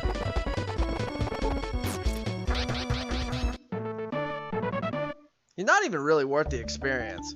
It's like he's just there being in my way, and I don't like it. No, sir, I don't like it. Alright, what do we got here? Where do I want to go? I don't know where the hell I've not been yet. Alright, let's go back to Biltham. I know where we're going to check. Biltham. Alright, so we're going to go south of Biltham, but instead of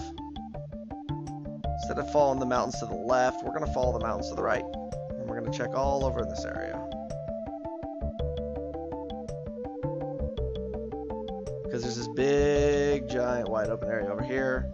And I know I haven't done a great job exploring it. Okay, we're in that area. Yeah, the map is absolutely invaluable on this continent. Because there's just so much open space, and there's so many like little mountains and little passages and little places to go that I hate it. Alright, we're gonna fire to you. We're gonna hope that the hermit doesn't fire to me back.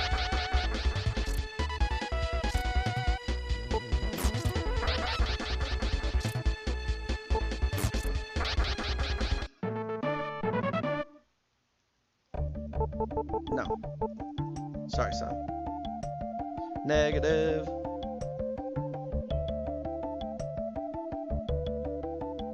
Okay, so we can go check Tulane area, I guess. I don't know where else to check.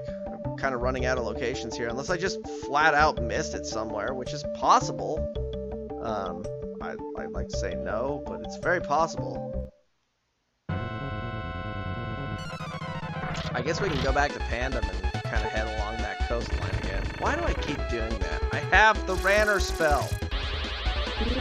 Make use of it, Lux. I think when you have the Ranner spell, it should just automatically make your fleas 100%, so you don't even have to cast it. That's what I think. It'll never happen. But it would be nice. It would be totally broken too, but it'd be nice. I mean, because sometimes Ranner can cost like as much as 120 MP, I've seen. I have no idea what its base cost is because it's not in the base game.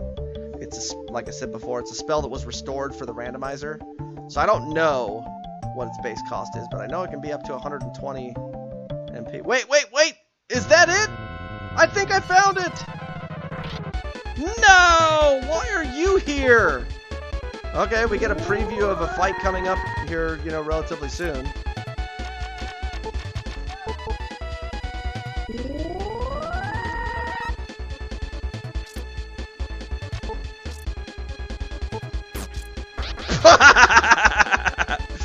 Are you scared yet? Nice experience. Well, with that 2 speed, that tells me that I've hit maximum speed. Alright, this is Brush. So, now that we've been to Brush, we get to play the game of Find the Sky Rune. Not that we didn't try to do that before, but of course, it just happened to be in the one town we hadn't been to, right? Because why wouldn't it be? So, we get to go play Find the Sky Rune again. Alright. Luz is a town that doesn't have an apprentice. Although I think it would be kind of cool if it did.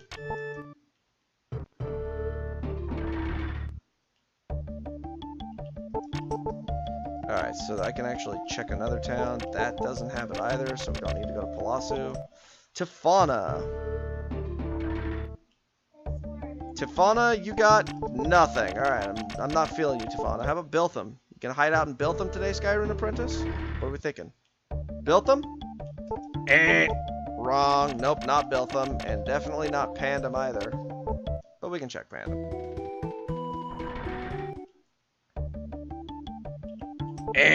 Not Pandem. How about Tulane?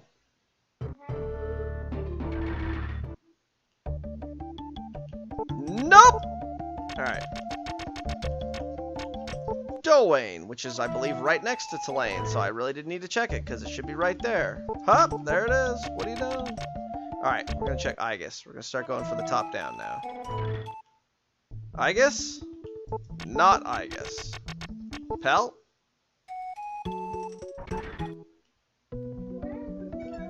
Negative! Do you have it? Gunts! Alright, come on, Gunts. Come through for me today, pal. Nope! Alright, Bone. No, it cannot be in Bon Ronzel's. They never go back there. Okay, so... Not Bone. Petroff? They must have boned out from Bone. Alright, nope, not Bone. Not Petroff. Doane? No, I was already in Doane. Did I miss a town? What town did I miss? Brush, Blaine, Pang, Dahl, Plawsuit, Fauna, Biltham, Pandem. I don't think they can go back to Bon Rosellis. I'll check, but I'm almost positive they cannot.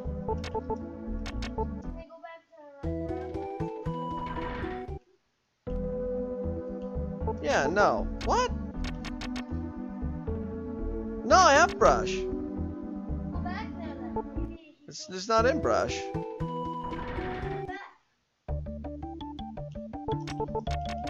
Alright, I guess we'll go through the list again. Huh.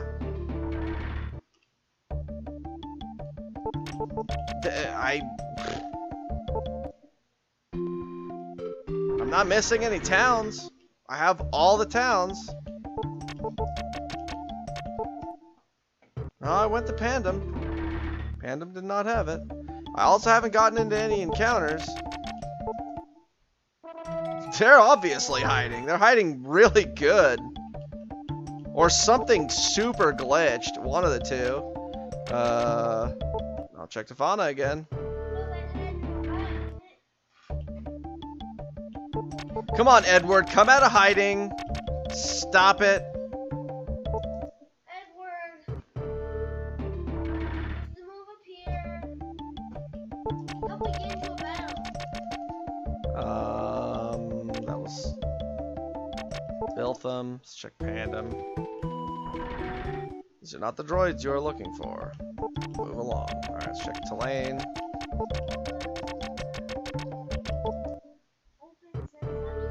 I already killed the dragon and lose.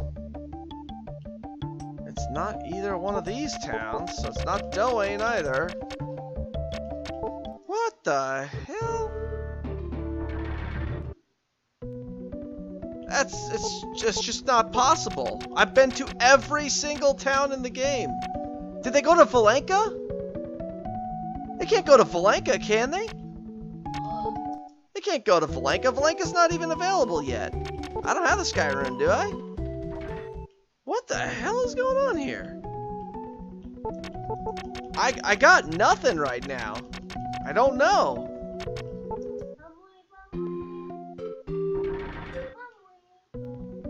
You know what I'm gonna do? Here's what I'm gonna do. I'm gonna go to Brush, and I'm gonna talk to Rarsa. Maybe something foobarred hard.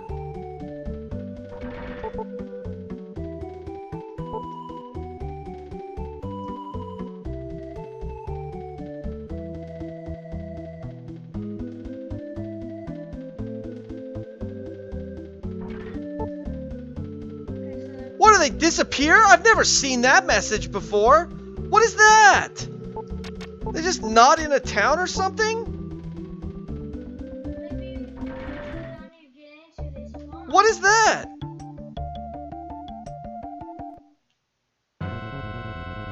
So Lee just has it now? What, do I have to wait till he respawns? Oh, come on! What garbage! Alright, well, let's go fight some battles. Legis, you effed me twice in this run. Damn you! Wow. I can't even right now.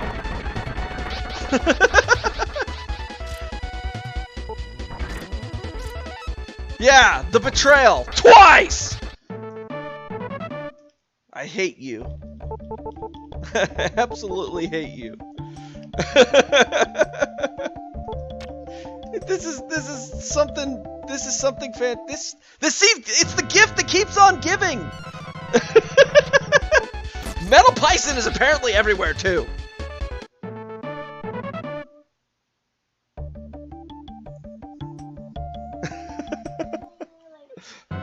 Legis is really angry somewhere. he's so mad. He's like, I'm gonna kill him. If I see him again, I'm gonna kill him. God. Well, I mean, I guess I'll just gain a few levels. This is stupid. My name is Legis with an I. I changed it from an E to an I because I got so angry. I betrayed you in Biltham. Prepare to die.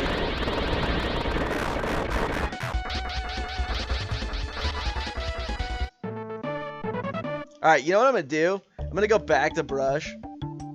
And, I'm going to see if... I'm going to go back to Brush and see if he's respawned yet.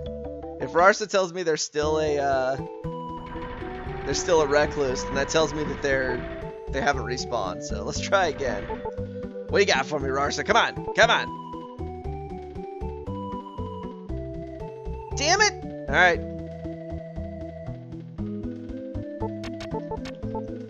Here we go. Go fight another 4 or 5 battles. Try again. This is incredible. Like I said, the gift that keeps on giving. I roll. Okay. So, this is something else. There are things known as, in the randomizer community as magic seeds.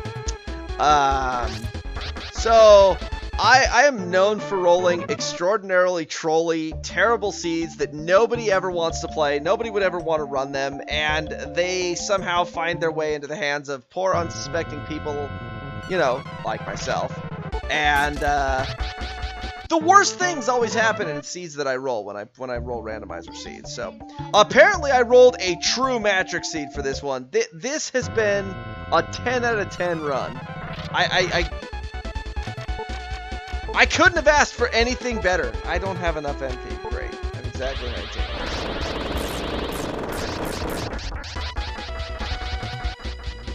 19. Man, what a gem this has been. What an absolute gem. Yeah, your Legis was friendly. I knew you did. You always do.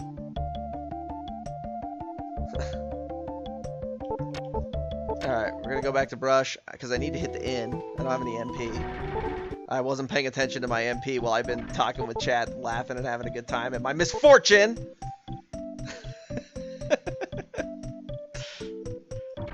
Oh my god. Alright, come on, Rarsa. Let me know that this jerk has respawned. Has he respawned yet? Okay, he's back. Let's try this again. Legis, where are you hiding? Again! We're gonna make the tour of towns again for the 4th time.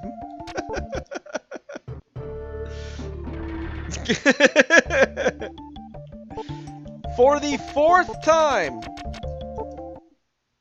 What town are you hiding in? If he wants to join me again, I might just you know, tell him to F right off.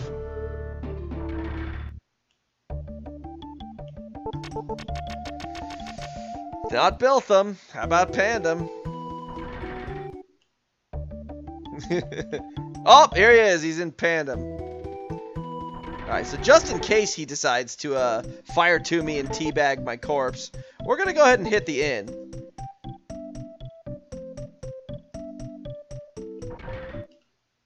Where in the world is Legis San Diego? I hope he's in the House of Healing, because he's going to need it here real quick. I'm about to show him my fist. Well.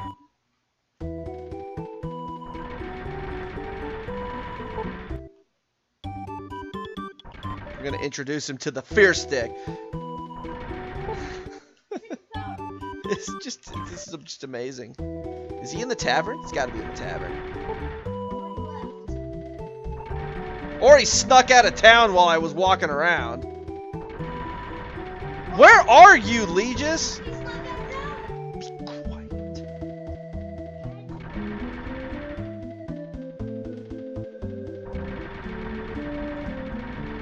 Alright, is he down on the dock?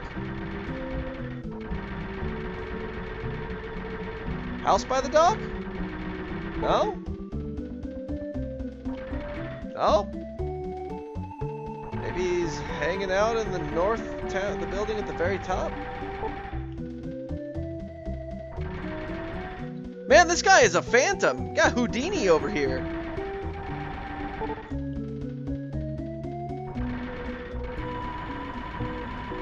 Oh, there he is. He's drinking at a different bar. Alright, well, time to meet the Fear Stick. Uh-oh. Ah, that's too bad. So that's healed too. Well, he got feared. Fear Stick. Alright. We did it! Finally, we did it! Alright, let's go to Brush. 2 hours to the Ice Continent. What an epic run. I'm pretty sure we still can meet 3 hours without issues. So, that's good.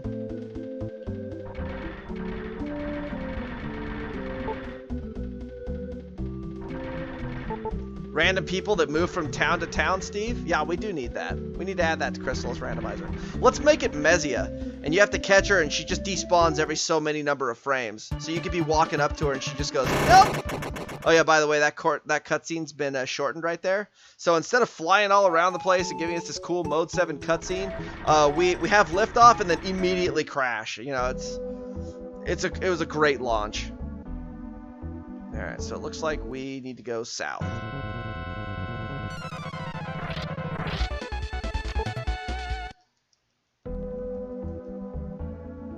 No one's working on graphics right now, Glitch. Eventually, there are people who had suggested they would like to work on graphics, but nobody is doing it at the moment. That doesn't mean Steve's not doing it behind the scenes, just not telling us about it. But, you know, he hasn't been doing it.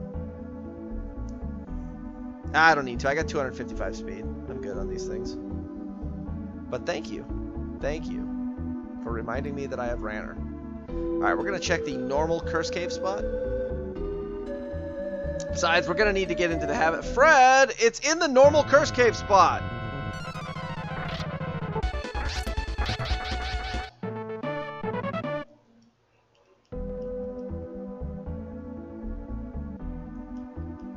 It's like 4 tiles left of where it normally is. Alright, Curse Cave. So what's going to happen here is we're going to go through this cave, and then thou art cursed! What Curse actually does is it removes your ability to cast spells. So from this point on, we're spellless. Because some jackass decided, you know, hey, I'm going to curse you on your way through the cave. Punk. What do we got here? We are, okay, in the northeastern area. So this is Cave of Silence. This is where we're going to meet up with our good buddy Metal Pison, who we punched into the ground 73 times already. Nice. That's a F Knight, isn't it? Oh, it's a K-Moon.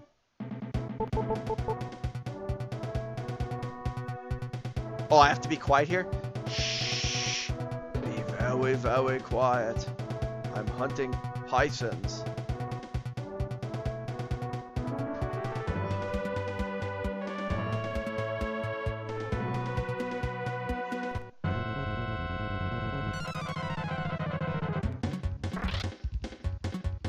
Now, Ryan, you need to go. Because I asked you to. That's why.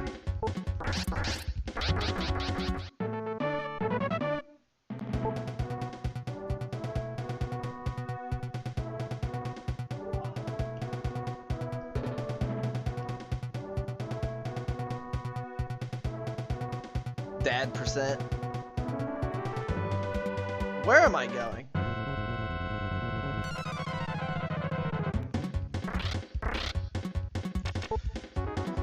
Oh, right. Okay, Fear. He dodged. Why did you dodge? You should not be dodging. I have 255 speed. You should not be dodging. Hey, whoa. Whoa, whoa. That's a heavy threat there. Come on, Locke. That's a heavy threat. Now, who do you think you are? Ahmed?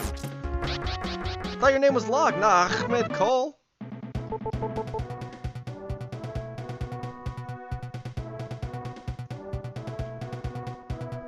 Oh yeah, that's right. I went the wrong way.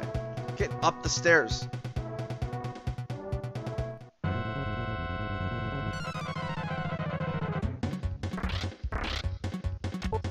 That D-bag's worth a lot of experience, but I don't want to know what that stupid Serpent does. Serpent! Oh, hey, hold on. Let's check this out. Rando's grave. Ominous. We're totally gonna get dominated by... Oh, not you again. Oh. Alright, well, so, in the last run, you guys actually didn't see what happened. Ganon killed Link. So, you know... I don't know what... You missed what actually happened here. Ganon actually killed Link in the last run. Yeah, that was unfortunate. So apparently that was one of our many gravestones for the beginning of the game. It somehow got over here. I don't know how the hell it got over here, but whatever. It's here. Yeah, you'll still be around. Blah blah blah. Get the hell out of here. We want nothing more to do with you, sir. Watch, he's gonna be right here in this next encounter. It's just later. Nice hit! 10 out of 10. Would negotiate again.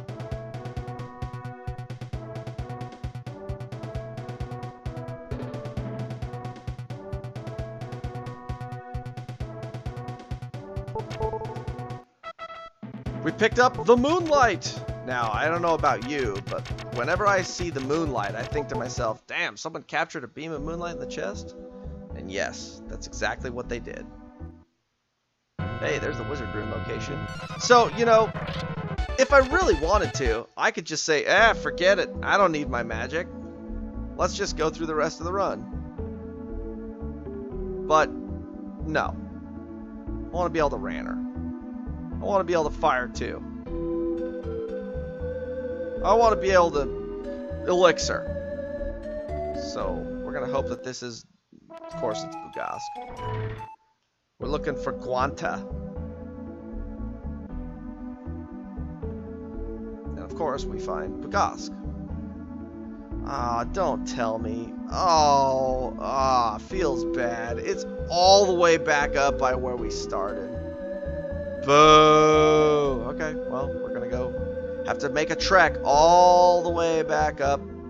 Past where we started, and then we're gonna have to come all the way back down. All because Guanta is in BFE. Guanta, why are you at in BFE? I don't want to fight you. Get out of here. Get out of here. Ugh.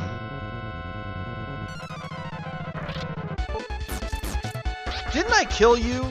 Like, many times? Go away! This guy just keeps coming back from the grave. And now he's back from the underworld. And he somehow got depowered and he still gets killed in one hit. And his XP is still really crappy. And he still is just a big waste of time. But hey, check it out. It's Guanta and it's all the way up here in the very top northeast corner of BFE. It's actually an East BFE. How's that? I mean, BFE is pretty bad, but East BFE? That's as bad as it gets right there. Okay, now I'm going to go to Bugask, because Bugask is way closer to where I need to be than here. So fortunately I found Bugos, because now I can warp back over there. It wasn't all bad to find Bugos.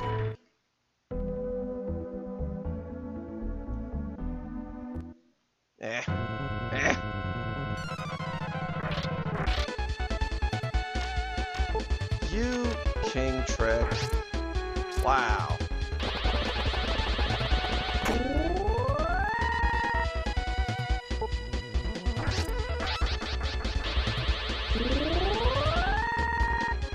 Nice power stat.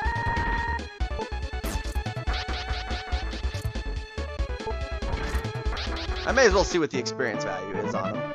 It's garbage. Very nice.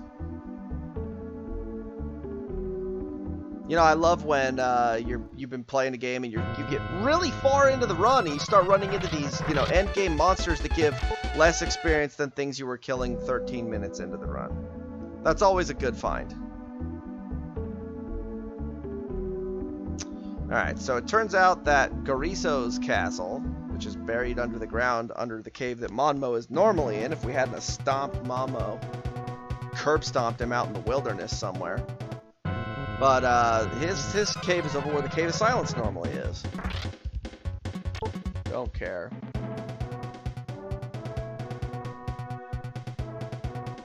Okay, let's talk about the lack of Laser 3 we haven't learned. Let's talk about the fact that nothing beyond the first couple of monsters that we ran into having it actually have it. So Manrots and androids were the bringers of death. But it's kind of like what I said. Usually what happens is if the early game is totally brutal, then the late game tends to not be as bad. And that's kind of been what we've had today. I mean, outside of Lee just deciding to betray, you know, after Biltham, and then Lee just deciding to take the Sky Rune and, you know, Houdini his ass off somewhere. I don't know where the hell he went for half an hour, but he was just gone. And how did he get the Sky Rune anyway? Really, how did he get it? He was dead. Like, yeah. He died. He pulled a Pison and came back from the underworld with another rune. Good God. What a spectacular run this was. Alright, we're going to defend because we don't want the soft lock. I haven't saved in a long time. Moonlight.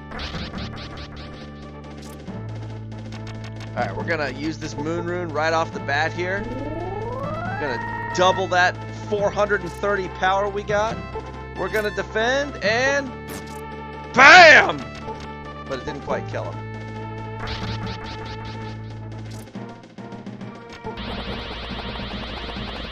Yeah, he had it the whole time. It was just stuck in his back pocket. He forgot it was there. The only reason we didn't know that it was showing up on the map is because our dot doesn't flash. So we couldn't have found it. Mega, get down. Mega. Mega. Oh, hey, remember earlier when somebody mentioned something about it would be really crappy if all the runes got jacked? Well, look at this turd here. He just took all the runes from us. What a jerk. Man, I can't... What a twist. Like, Lamel, he's been dead for 5 years, and this some guy named Gorsha killed him and usurped his throne, and now he stole all the runes from us. And then he just killed us with red lightning. What is this? This sucks. Well, game over, guys. I hope you enjoyed the run. We just got killed in the bad ending. That sucked. Oh, wait! We didn't actually die. We've just been unconscious for 7 days. 7 days we've been unconscious. Now, I don't know about you, but... You know, if somebody's been unconscious for 7 days... I'd throw the body out. Just throw the body out. He's gone. He's done. Put a fork in him. Throw the body out. Feed it to the spirits that are outside of town. I don't even know where we are. It looks like we are in... Oh, we are in... east of Gunts. That's where we are. We are east of Gunts. Alright, let's go check Pell area for Lagana in its normal location. trek all the way over here, because Lagana could be hiding anywhere. It's a big negative. Wait. Yes! We chose the right path! It could be a Roomba. Did you see how bad we got stomped by Gorsha? Well, I mean, okay, so here's what happened. We started basically right in the center of the area that we could potentially have gone, you know, here in the past. And so I had a 50-50 chance between going right and left of finding the correct thing, and I just happened to select the right path. So, great success!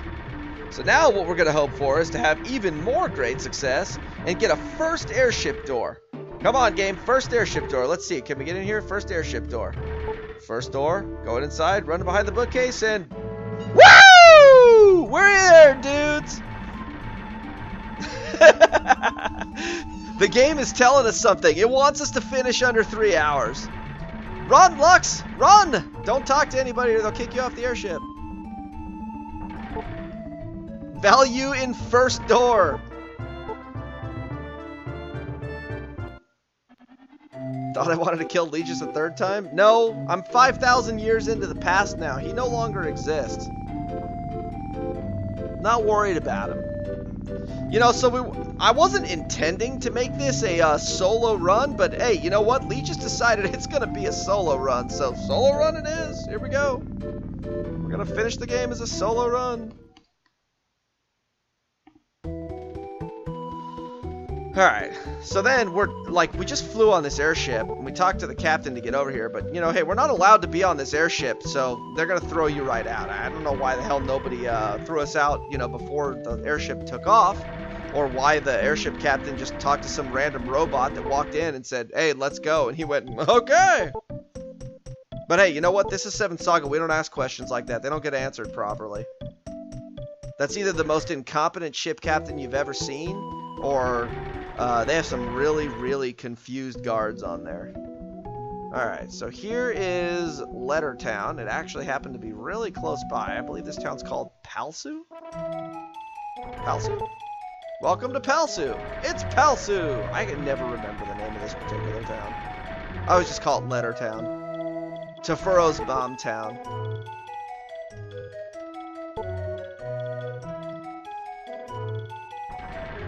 Too bad we lost our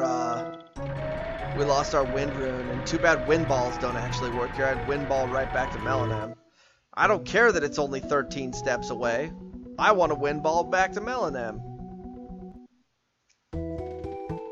Alright, so now that we got the letter, go talk to Tefuro. And Tefuro is a champ. This guy is working on this super secret project. So secret that nobody knows about it except for him and a small circle of engineers. And the lead engineer, Dr. Fail himself. But hey, you walk up and give a letter from his mom, he is happy to show you. No government clearance be damned. He's gonna show you what this project is. So, let's go see where we're at. You know, this area kind of looks familiar. It's almost like I was fighting tricks and stuff here earlier in the game. Does this layout look a little familiar to you guys? It's kind of like I've been here. I don't know. It's weird. But it definitely, I mean, it's called Melanem. The same Melanem we were at in the past? No, couldn't be. No. What? It is! Look!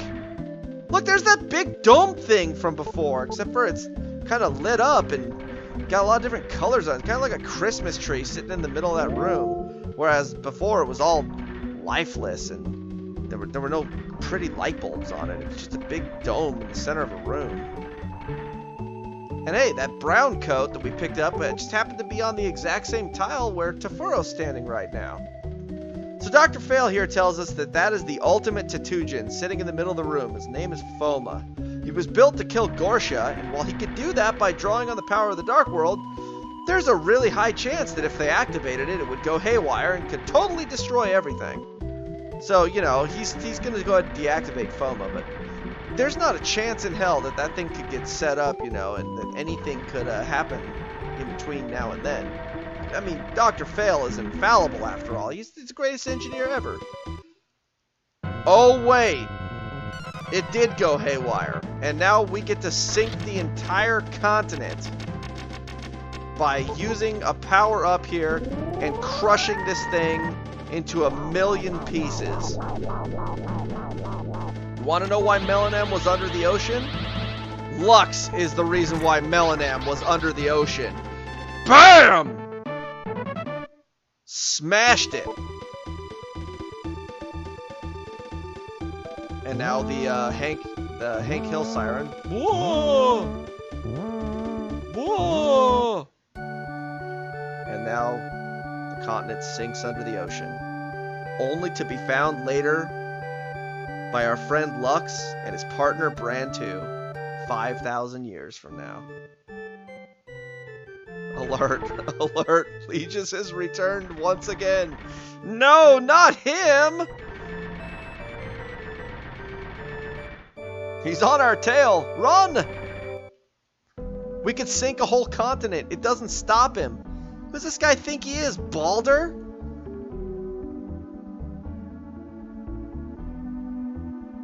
Oh, that's a spoiler alert for those of you that haven't played that yet. Okay, so we're not up in the top area. Can we not? Like, get the hell out of here. Oh, God.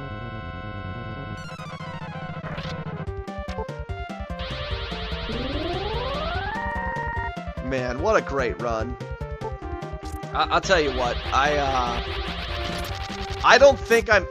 Wow! You have... Wow! What kind of power is that?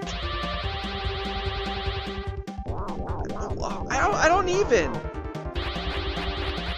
Stop doing that! Stop doing that! Wow, that thing had a ton of power. I could have randoed it, but I mean, randoed it, but no. At that point, that was war. You do not hit me for a couple of hundred damage and not expect me to clock you back. That's not how it works.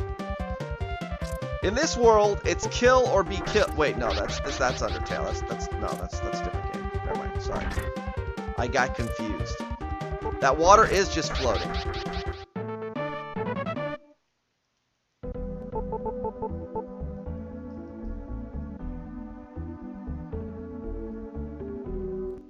Oh, that's where we were. We were all the way up in East BFE where where Guanta was. I was trying to figure out where I was. I was like, huh? Where am I? We just went in a sweet circle. That's awesome. Alright, so I reset the encounters. Now we're going to head over to hopefully find Sorrow Town right away. Can you stop spawning class 1 encounter? Wow. Dangerous.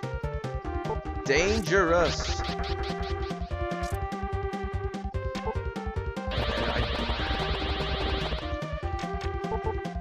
Get out of here. Go away, sword. You know, I tell you what. If that sword were to hit me with that fire too, there's a really high chance it still does like 700 damage and kills me. Nope.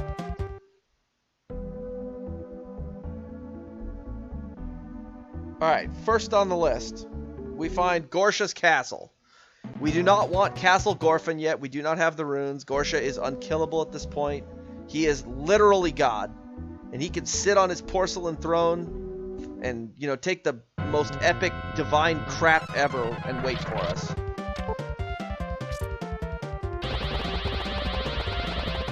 Why am I not random?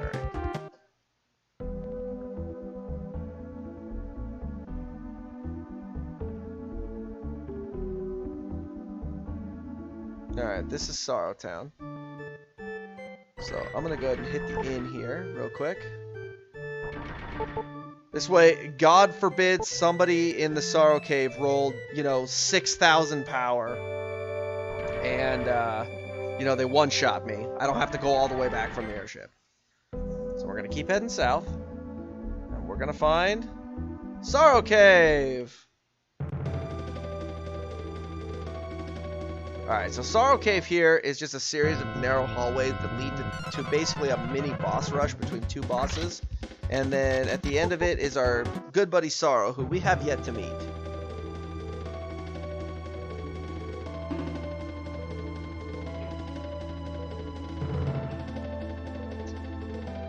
A lot of dead robots in here. They apparently sent a bunch of robots in here to take care of it, and the robots did a really poor job. But we're finding a nice ghostly... No, not you! Why are you here? Didn't I kill a purple you earlier in the game? Get out of my life, Goron. Alright, we're gonna clock him and see if he's... Oh, dude, he's got all the health. Alright, we're gonna be here for a few minutes.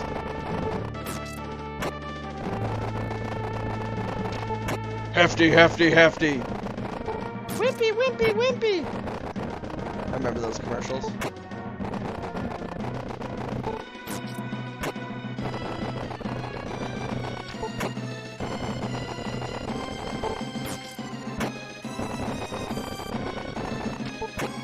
He's built for tough. Ow! He's actually got some surprising power. I'm kind of impressed. You did it, Goron! You hit me!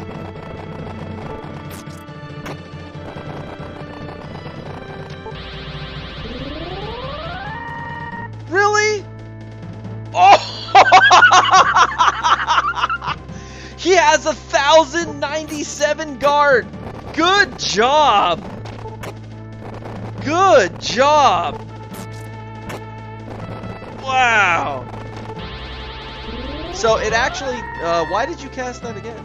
So the way Defense 1 actually works is it doesn't actually increase your guard by the value that it shows. It actually is a flat 50% damage reduction from all physical attacks. So he actually had a base guard of 1,057. That is beautiful. Man, if I would have run into him earlier in the game, I would have just hoped to God he could kill me really quick, or we would have never gotten out of that encounter. We would have had to reset. We would never have gotten out of the encounter. So, Goron, you gave us a reason to remember you. Alright, we got another serpent here. This is Griffin. Griffane. And Griffin here is also potentially not a problem. I don't really know for sure. Well, here's the difference between death and a reset. If I reset the game but haven't saved it in a long time, I'm going back to wherever I last saved. If I die, I just go back to the last inn I saved at. But I keep all my progress. So, we're actually really close to max level. Maximum level in this game is 80. At that point, the game actually sets the required experience for the rest of to reach 81 at a value that the game actually can't keep track of. So this is our good buddy Sorrow here, who happens to look exactly like a white-robed Lamel. Having said all that, he's going to immediately die when we get here, and I'm just going to waste 100 mana on an exit spell that I really don't need. Because I have exit gates, but whatever. And then his death removes the curse that was placed by Gorsha on the runes. So, when he dies, he removes the curse, and now all of the runes are going to be able to seal away Gorsha's power. 5,000 years from now, we're going to find them scattered all over the entire world and use them to give Gorsha back all his powers so that he can send somebody 5,000 years back into the past, and it's just got this big time loop kind of thing. So right now what we're doing is we're going to try to seal away all of Gorsha's power within these runes, and each rune is going to do something different to his stats. They will remove him from the Dark World. They'll remove all of his shielding so you can actually damage him. They will reduce all of his stats. So, yeah.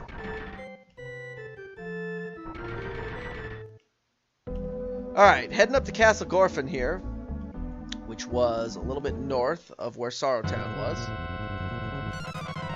We're going to go, and we're probably going to be finished within about 7 minutes, depending on what Gorsha looks like. So we're gonna have the about a 2:35, I would guess. It's gonna be kind of what our time is based on what I'm seeing. But again, that depends on what his stats roll. If he rolls some amazing stats, he could completely just crush me to the point where it's like, all right, we're back to town. Let's walk back and try again. He could also, you know, smack like a limp noodle and have, you know, being non-threatening as could be, and this could be over really quickly. So we'll see how it goes. Although, you know, the way the rest of this seed is gone, I am expecting the worst.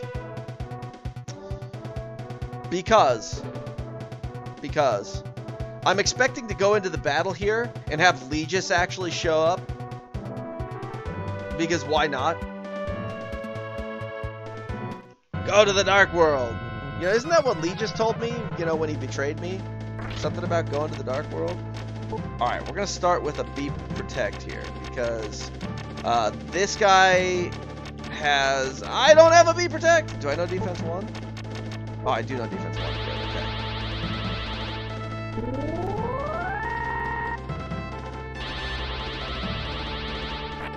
I actually don't have harps, so there is a good chance I could get vacuumed here. Alright, so we're going to start with the Wizard Rune here. The Wizard Rune is going to make him vulnerable, so we can see that he is chained to the toilet to forever poop in his own darkness.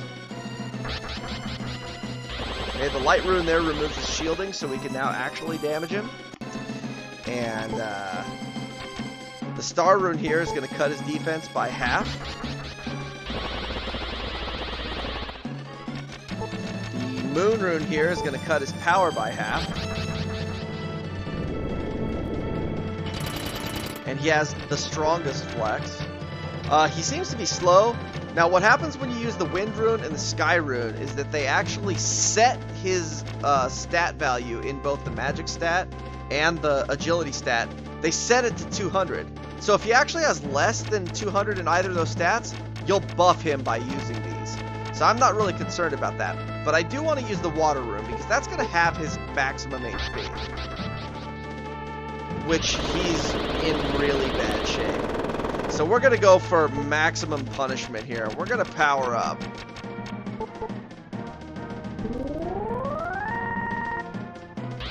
And then we're going to defend.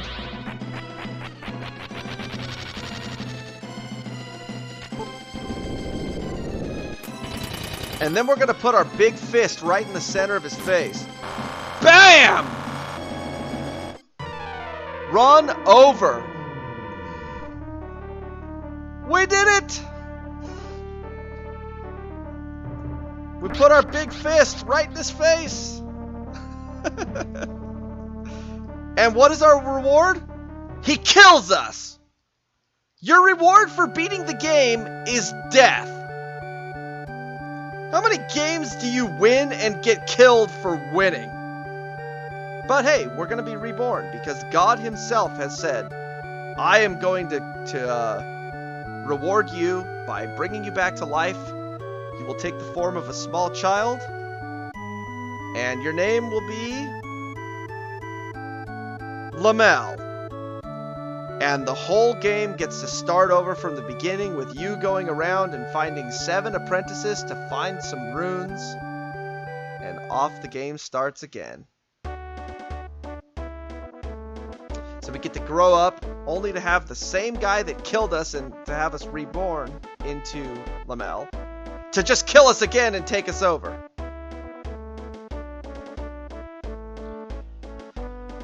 Alright, well, I'm going to let the credits play. A, because we're ahead of schedule here, and B, because there's actually some cool stuff at the end of the credits. And so I'm going to go ahead and show that off because it is pretty cool. So along with the credits here, we're going to get to see some battle sprites for all of our apprentices here, which is it's actually a pretty neat thing to see.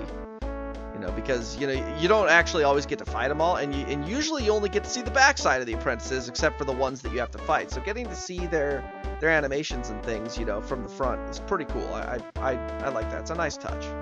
Especially because they could have just put a black screen on there and, you know, had all the credit scroll with nothing going on around it, like a lot of games do, which is just boring as crap. And this actually adds a little bit of flair to it, so I like it.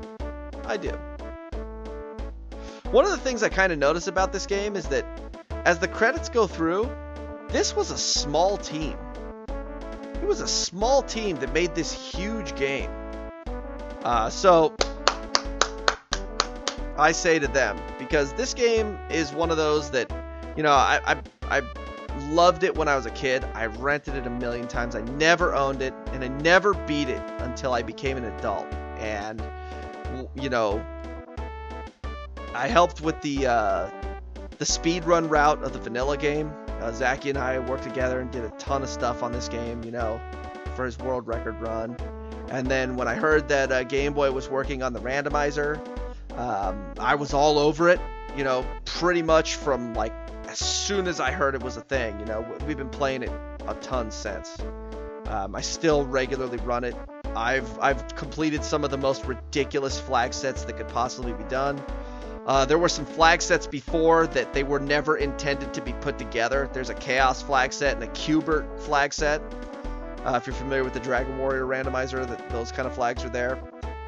They were never intended to be put together, and yet I managed to put them together and somehow beat it. So yeah, I have a ton of experience with this game, and I really do love it, and I encourage all of you to give it a shot. I mean, I think I demonstrated today just about how many crazy, just insane things this randomizer can do. And there is no shortage of fun to be had with this particular game. So if you've never played it before, there's no reason not to. It's a lot of fun. And just cutting down on the immense grinding that the base game has is reason enough in itself, you know, because it's a damn fun game, but it does require a lot of grinding. Hey, there it is, a randomizer by Game Boy F9. Game Boy, my hat's off to you, sir. You've made a real treasure right here. And you know, here's a list of those of us that were, you know, really actively involved in it and in helping with the development, testing a lot of stuff out and coming up with a lot of things. And so, you know, it's been a pleasure to be on this journey with this game. And, you know, you saw it earlier, the Chrysalis randomizer. That's a randomizer that I'm involved in, as, you know, part of the development team for that game as well, along with Steve Hacks, who does, you know, all the programming on that. So I love these things. These are great. This marathon's amazing, and I appreciate you guys letting me run in it. It's been a lot of fun. So that's gonna do it for me, and that's gonna do it for 7th Saga. So thanks, guys, and I hope you guys had as much fun with it today as I did. I'll catch you guys later.